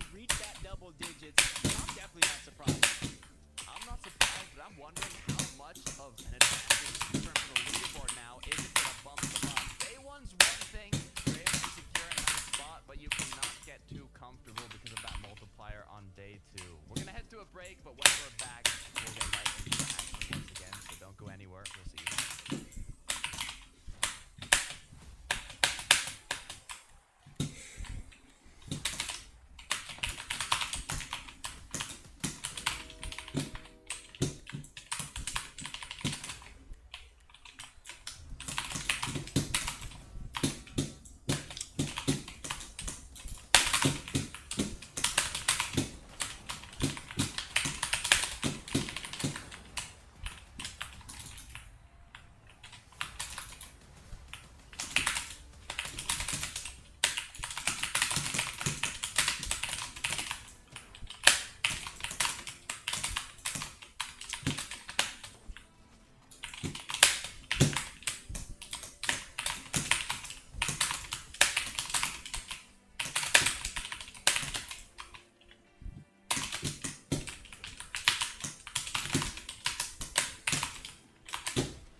Oh, this guy's fucking fully running away, man.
through that game. I remember they were on high previously, but the team down below that ended up winning out that game. I think it was Watson that winning that one out. So it's like a bit of a reverse in this game. Right? They see that these guys are on the low ground, farming those materials, getting those eliminations on players that were rotating through, and it somehow worked at the end. I don't know how this actually turned out in their favor, but it did. I mean, at the end there, you just think it's all falling apart. When they go up to take height, and Janice is missing his dashes up, like, he leaves Pixie alone up there. Pixie makes it up fine. Pixie's got up to fight through the penalties there. And Janice is all the way on low ground, and just thinking, yeah, he's using it, and they get it.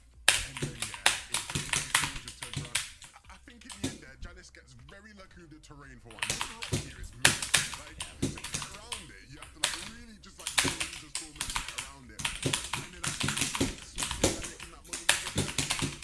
He had a bit more white HP, right? He has a bit more to like that much goes down. He had like one take and he's down. So like you can't get past that rock. It was tough. It was a messy, but fair play to guys. Do you almost feel like it was kind of luck of the draw though when it came to that 1v1 situation in the night? I just, it was so close. I just think Janis got very, very well. I think he got a little bit lucky that it was that Vanya went into the storm when he didn't really have a chance of even getting any shots. So literally hindsight, maybe Vanya could have stayed inside of the storm. Switch should have gone in, tried to get a little bit of damage to disrupt Janis a little bit, because I don't think Vanya has really had any medkits. Right? So Janis would have had an extra couple of medkits to pop inside of the storm. So I don't know if the storm would have, or the zone would have actually lasted long enough for Janis to play out all of those medkits. But I mean, the hindsight is a wonderful thing, and I'm sure they'll be thinking of all those thoughts right now. Levin, if you're one of the duos watching the action this major, would you reconsider high ground for the fact that it actually seems to be so rare for duos who have managed to execute the all game to actually drop down successfully and take that victory royale? Obviously, we did see VK do it earlier, it was incredible to do that. But this time, we're seeing the duo take the victory royale instead.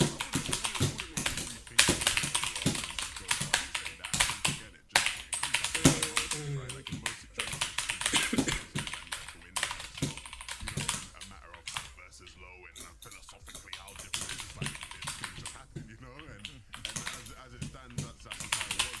In terms of VK and CLIX and how they've been playing the height and how they've been playing in general, it's genuinely so impressive how consistently they're making it to end games, man.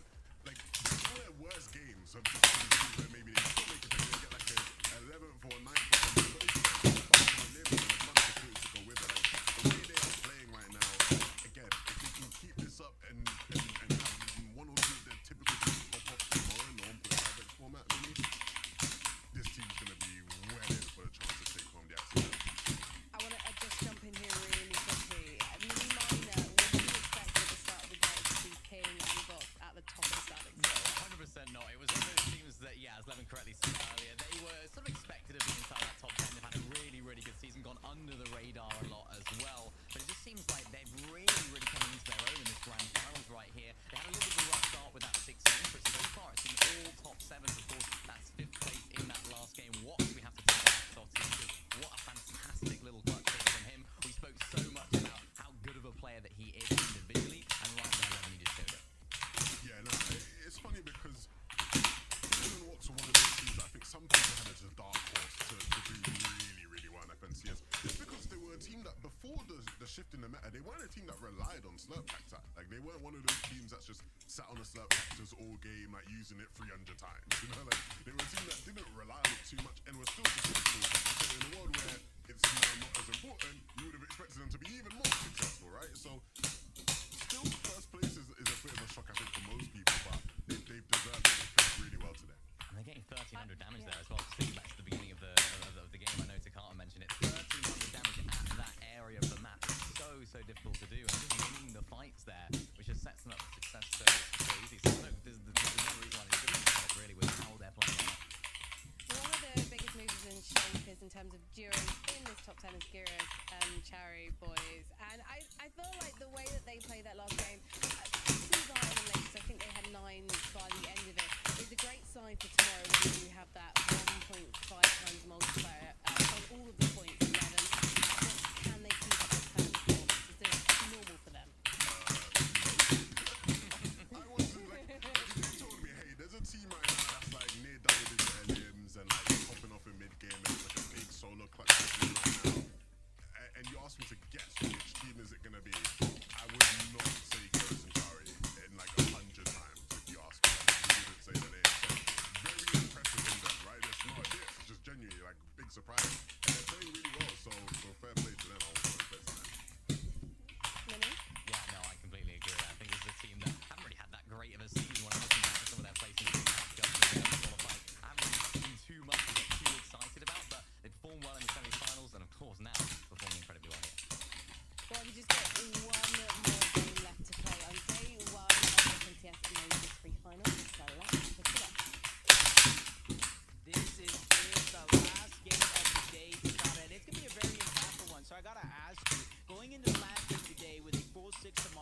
what would your mindset be? Look, the match is tough. It depends on the situation you're in. If you're playing steady, you kind of had a rough start, then that's one thing. You got to keep that mental. Oh. And in first place right now, it's all about keeping it up, but only time will tell. The battle bus is ready. This will be the last match of day one.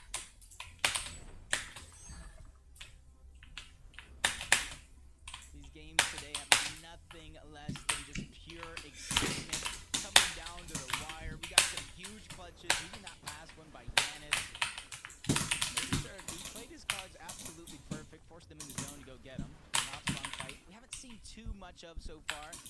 Monier and Lunex.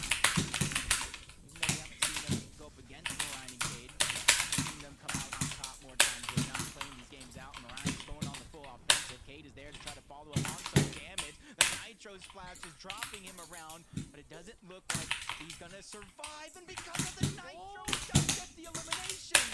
To fall damage, he goes down. Mirai now, from getting picked off as a solo in the previous match to coming out on top. This is what they needed to close out day one. You asked me, Jacob, but the thing is, what really matters is the prep now. Between day 1 and 2, you kind of get a sense of how these lobbies have been played out. And the potential for a comeback is massive for a point multiplier. You really have to make your days count. It matters more than anything for your grand finals. So players like QMBX and Hydro, I don't think they're going to change much. They've both been contesting each other as much as they possibly could, but not a single duo kind of made it far enough to the first truck this time around. Interesting drop for both teams. Intention by Vision. Advancing. They are down 2 to 1 3 in the fights that we were talking about. Hydro and Hydro. One more victory, a little bit more confidence. And this is big because you talk about changing things up for day 2. If it's 3-3, it almost leaves you asking a bunch of questions. One's going to get dropped. QMBX trying to fight back. We have a massive health disadvantage. Hydro, it could be that one with the gate. So now we're up 4 to 2 going into day 2 tomorrow. That little bit was crucial for Hydro and Kaido to clean up that first engagement. But yeah, like you said, Jacob, I mean, you go into tomorrow, these duos don't really have too many more options because they've already planned out this early game so much that they kind of just have to take those fights and be more dominant than the opposing duo. But for other players that might have their drop spot uncontested, easy and Akira not being one of them. I would assume those 2 eliminations are on Cammy and Seti. Cammy Seti's actually... Don't assume. Don't assume. Well, Takata knows everything. Takata knows everything just a little bit. Ah, man. A rough day so far. Yeah, we cannot have a good start. I'm curious to what they're going to change up tomorrow. Will they change their drop spot? Are they just going to change how they play the early game? It's possible to make a comeback in the format we currently have for grand finals, but they might have to make some impactful changes to do so. CLIX now left alone. His real partner has gone down. It's a hard to find him. Tanashi and Macia still around. Basically cleaned up some of those other eliminations. Down. They know he's there, but Eclipse today, I'm going to have to come back to you a little later. We'll figure it out as time goes on. This situation is becoming more and more dangerous, especially with another team now moving into the mix. Are up above. Looking potentially take the players below, but Dex is going to end up getting finished off here. Turtle wants to clean up the loot, but he can even drop down as well, so they've given up that higher ground position just to secure this loot. I think they'll probably just keep on rotating from this point, or are they going to go back? Looks like they will. Nothing left to go back to. A mixture of both. You just kind of backtrack, you get information. They do have the elevation that you were talking about.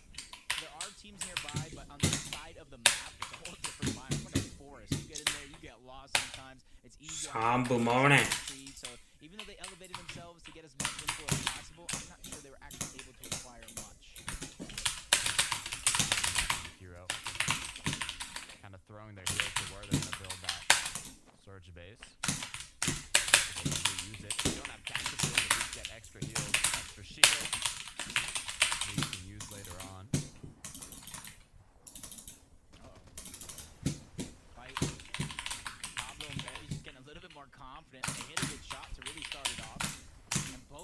they're separated. Quickly trying to break through one wall, but they're best at that one. They quickly back on out. Cone separating them. First Fox going to come through. Chap down. Keeps his family around himself. He's in a 1v2 situation. Pablo and Bevies have the strength numbers, and they use them wisely. Both Chap and Teeny. And their last game today is done and over with. Good stuff watching out the rest of us. Those are some huge eliminations. Teeny, you can see we're 5th place on the leaderboard. And you know who was 6th, Jacob? Pablo and Bevies, eliminating the duo that was directly on top of them in the leaderboard. Swizzy Danya as well, gonna pick up a quick elimination. That's huge. Yeah, you gotta imagine Chapatin at least gonna drop down to 6 with Pablo and Bevies being right on their tail. Swizzy and Danya with his own moving away. You see how the crew made their rotation much faster than that last game where if it was through the beachhead, they stayed there for quite a long time. They know the terrain, and I feel like they don't fear going down to the field with some of these other teams because I feel like Swizzy just has a plan for everything. The plan is crucial for these matches, and I'm curious on what I mentioned earlier to see how the plans change for these duos going into day 2, especially the ones that haven't seen as much success. That headshot is going to be incredibly impactful for the amount of total damage they're going to need. Akira Easy shouldn't be too worried as they did pick up Camiseti right off the bat, but maybe it's the other way around where Swizzy and Vanya want more. And we know how aggressive this duo can get. Smart play. He kept the nitro to wall. Yeah, if he got a good damage, that was good, but it's more of taking control over this entire bunker. He already stole it away from Akira and Easy. And they don't even want anything to do with this fight anymore. Yo, you can have it. We're gone. We're sorry. We didn't mean to take it. Vanya and Swizzy said, nah. You're more than just sorry. We're going to continue to try to chase you around until you get far enough. Oh my shit. Disengage, but Swizzy and Vanya are getting more and more confident as each and every one goes on. There goes something to slow that confidence down. Reality check. Reality check. That's why you got to be aware of your surroundings. Third parties are always looking. We talked about getting those options to take shots on the players rotating through, and you just cannot miss them in these grand finals if you want to get your foot in the game. Walks and ping. We talked a lot about Blixie throughout the day, but walks and ping. 2nd place, 1st place, 5th place, 7th place. When you talk about consistency, this duo has been all over it. And you're 100% right, because if you kind of look at how much damage they've been able to do, 5,300, 48 damage so far, and that to me is maybe just as surprising as this team throughout every game so far today. I know we still got this last in the playoff. They have not taken Storm Surge damage one time today. They are making sure with these changes, they are running away as fast as they can and really not looking back. Hey, it's working. It's really working. I think Levin mentioned it as well. They were actually used the Slurp Cacti, I believe, less than any other EU duo during the semifinals. They only used the Slurp Cacti one time, literally, at the final. So they did not need it for their success, and it's showing today. This is another team on here that's kind of flying under the radar. Even though they don't have a massive amount of points, they started this game in about 10th place, and I was talking about the just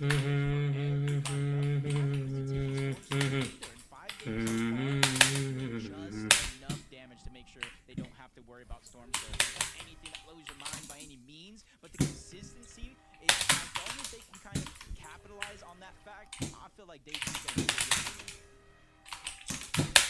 Everything changes in day 2, Jacob. Just thinking about it got me excited. One thing is the leaderboard now, but we've seen in previous majors with that format now, day 1 and 2. You never know what's going to happen. Pico and Flixie, though, as Levin said, if they can get a pop-off game tomorrow, just like they did today, that might be what they need to finish in the 1st place spot.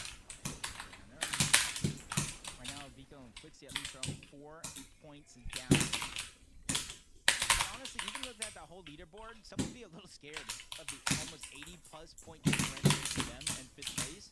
But some of these players have been picking up 80, 90, 100-plus point games. Now add in the 1.5 multiplier, these are going to be 120, 150-plus point games. So it's going to be easy if you can catch that momentum and fire at the right time tomorrow to catch up on that leaderboard. Vico continuing to kind of farm up. The shots come through, doing a good job of blocking them out.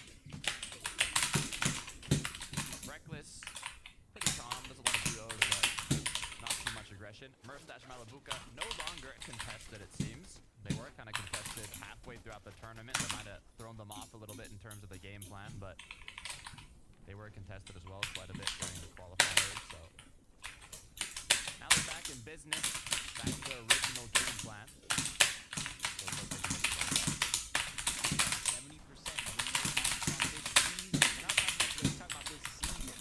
Showing how consistent they are and why they're uncontested. Even though they did have some contestation early on, that quickly went away as Vico flicks. It looked like they tried to crash pad on top of the team. You cannot hear it coming. You don't see it coming. So it's a great way to surprise some opponents.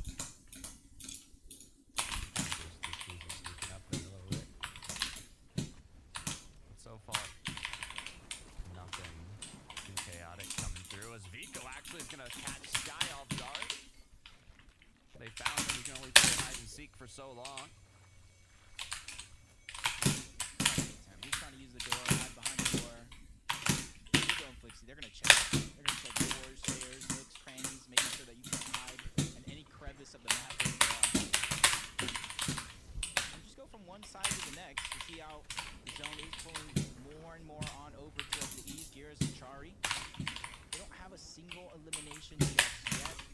But they're going to have, I want to say, a relatively easy chance to get to zone because they also have multiple chances at the facility. They have multiple chances to kind of have nobody really contesting them. And if they have the crash pads on top of that, it's a launch pad into a crash pad into a nitro run. So the distance they have to cover is crazy. You can play it slowly, like you said. The natural mobility that you get from those nitro rings allows you to be able to kind of stay in zone a bit longer. The zone is a lot on the west side of the map. We have one north zone, which we're kind of hoping CCD and Nathan would get a pop-off game, but every other zone has basically been kind of west-southwest of the map. Quite consistent zone placement. I like the idea, just kind of recharge the nitro a little bit. Wasn't necessarily in the right direction, but you're able to save some resources. You're able to look for any cactuses that might be left behind. Look at Rift Island. Wars in a good this time. One of the first ones, I do believe, making their presence known on top of Rift Island. Better late than never, especially since you got 164 points. Yeah, might not be in reach here for day one to take the top spot in the leaderboard, but as long as you close that gap in this last game, you're giving yourself a fighting chance. Sheep's Turtle gonna choose to take one of those rifts down to the Rift Island. Will they play aggressive towards the flag though? I'm not sure. Vico Flixie now.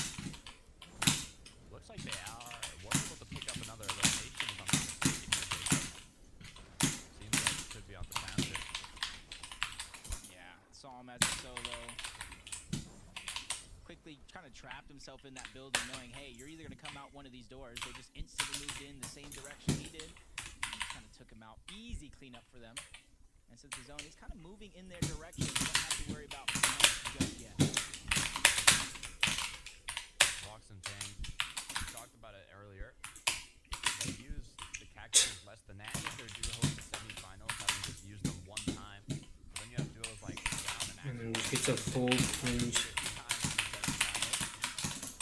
Even if you want to talk about NA,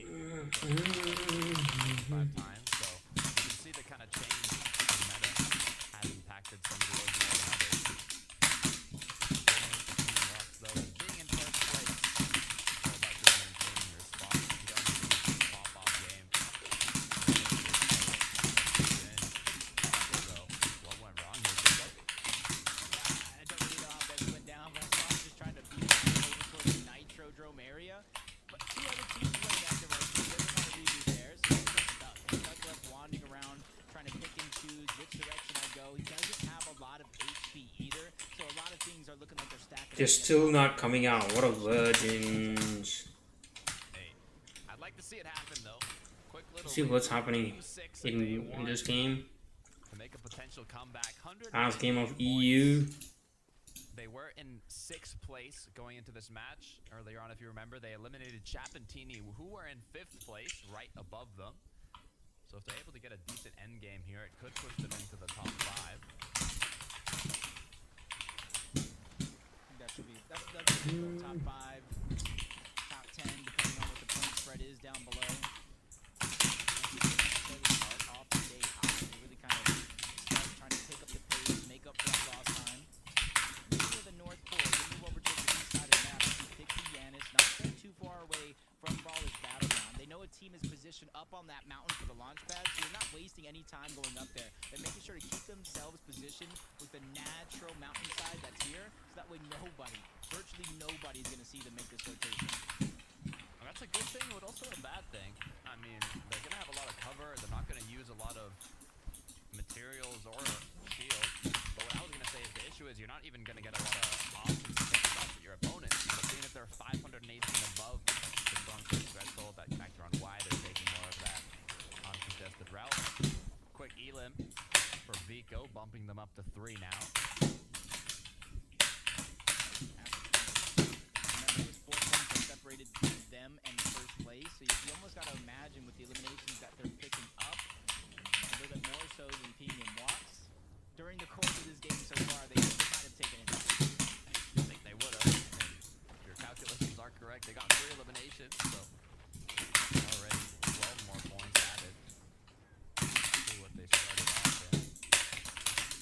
Zero though. Make their way into zone. Nice and clean rotate. So we look at Ping and Walks now, 0 eliminations. But looking healthy. They're playing for the late game, Jacob. Playing it out. Calm, collected, secure. What's scary though is there's so many duos around them here that at any moment a brawl could commence, and with that crack, Ping's gonna have to take a step back and recuperate that shield that was lost. Yeah, they're in first place now, but it's not necessarily by eliminations. It's their consistency that's keeping them ahead. He's forced to basically start by himself. He's trying to get a little bit more aggressive, back down that team, but other players in the lobby are now seeing they got distance to travel. They're far away from zone, and it's getting very, very chaotic. So let's join in on the fun. Even if they don't pick up the elimination and get any of the loot, that's just one less player, one less team that'll be in the attack again.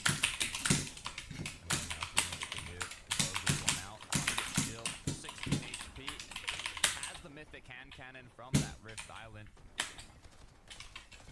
But can he hit the shots? Turtle's down below, not too much HP shield. Jeeps is still up. It's a full duo. The options here.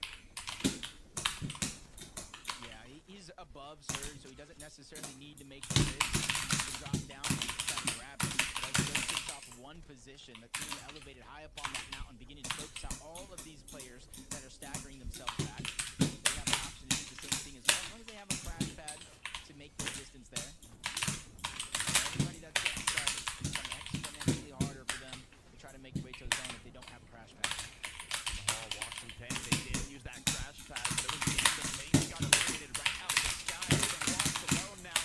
He popped the mission, but quick enough, he's forced to cancel it, and now right back to the lobby. Turtle and Jeeps are going to be the ones to kick them up. Yeah. First base go down. 5th place already out, opening up opportunities for to climb up that leaderboard. Turtle's getting aggressive, even missing some shield and HP, but that's not slowing or stopping him down. Juice just trying to get away. Crash pad just in the nick of time to reach the top of that mountain and slow Turtle down into the lead. That kill is going to be traded. Potentially recuperate that HP and shield. If there is on the top end of this rig, also with the zone point on the opposite side of the map, they not only have to elevate themselves, but also find a way across the zone.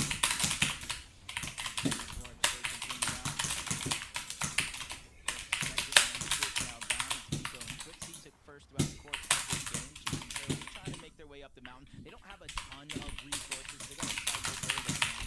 They got to take a farm up on the way. But other players might not be so lucky. They don't have a full duo to by themselves as a solo. Forced to make a rotation. And even without Flowberry Fizz this time around, Pablo's going to have to do these multiple times if he's looking to make it safe through the zone. That's exactly what he's going to choose to do. He had lost bevies earlier on, so he has been playing this out as a solo for a significant amount of time, which also has led him to be below the Storm Surge threshold, but now, as the pressure's on him, there's so many duos that are going to change focus. He cannot get cracked, Gerald. The pressure will continue. Builds come through. He's left on wood now. It doesn't look like it's going to stop anytime soon. He needs to relocate. He'll find himself up the threshold somehow, some way. But the focus hasn't stopped. He thought he found somewhere to hide, but Malibu and Mustache are just waiting right above. Oh, I'm sorry, chat. Okay. 268 up 68 above the damage threshold. And for a team that is good as they are, it's better late than never to start to build that momentum before day 2. Mustache Malibuca, 8th place going into this match. They're top 10, but I'd like to see them a bit higher. Seeing how they're set up so far in this late game, if they get a decent placement, it should be more than enough to push them up to top 5, seeing that already 2 out of our top 5 duos have been knocked out of this last match. We have Yanis and Pixie, though, being one of the top 3 currently that are still looking strong. Just got a lot of heavy hitters out of the lob. We got 1st down, 5th through 8th down, 10th through 12th down. This is best case scenario for everybody at the bottom half of that leaderboard to try to pick up the pace, close the gap as much as possible. But while I'm talking about that, Swizzy and Vanya have a chance to do the opposite.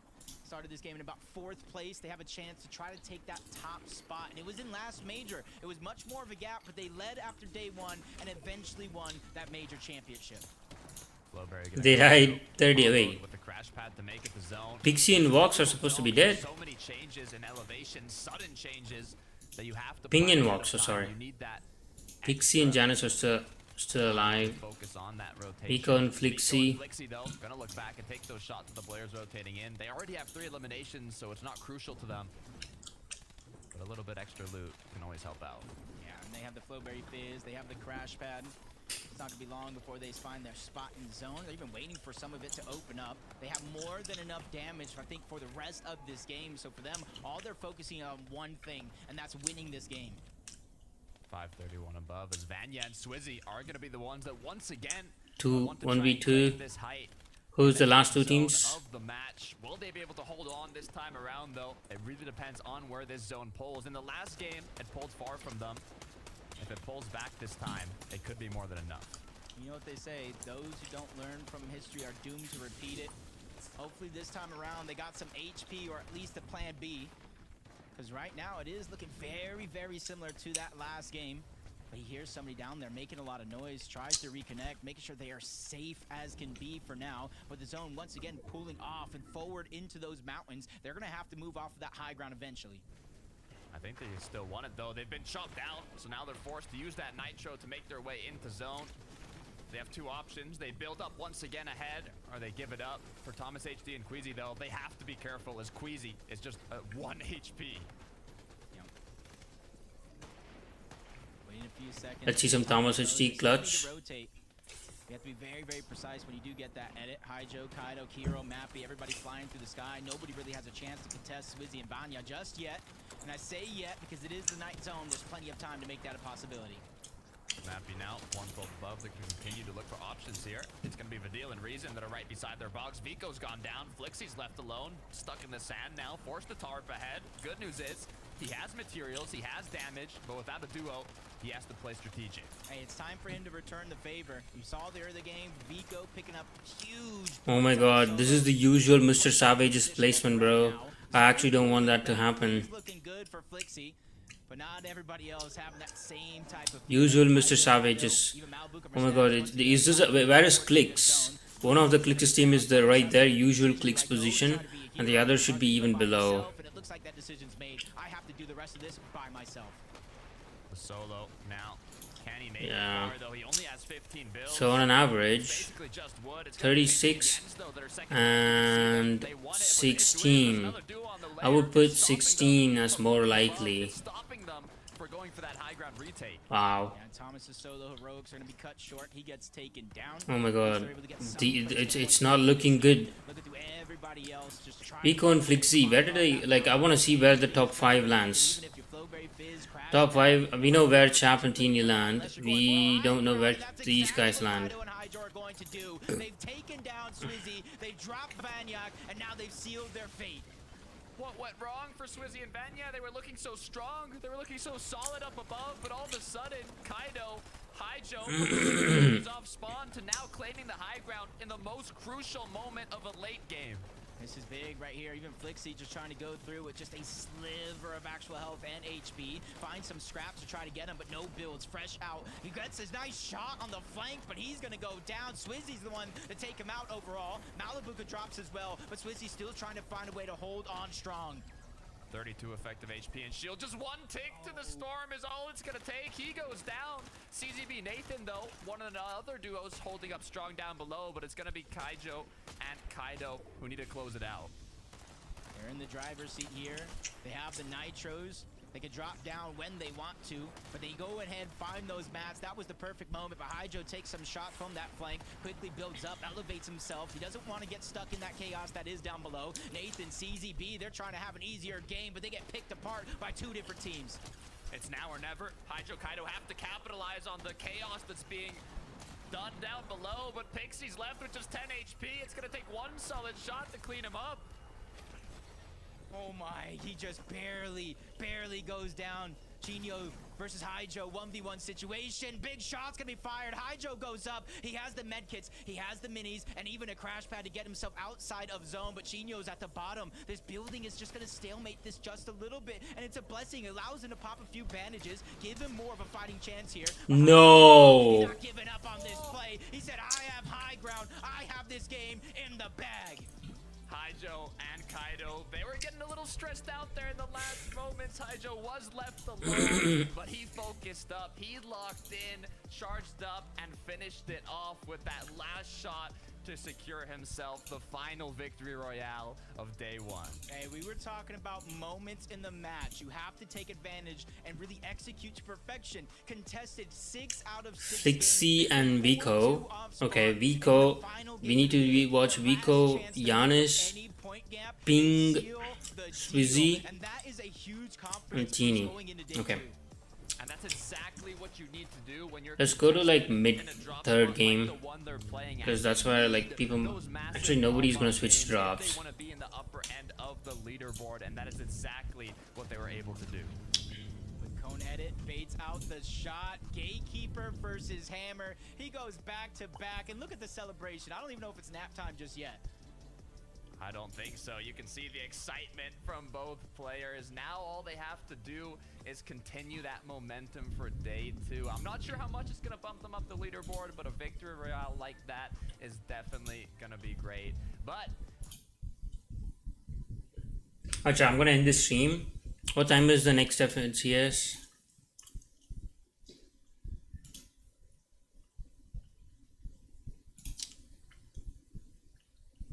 In 2 hours, I'm gonna end the stream, and then I'll go live in 2 hours.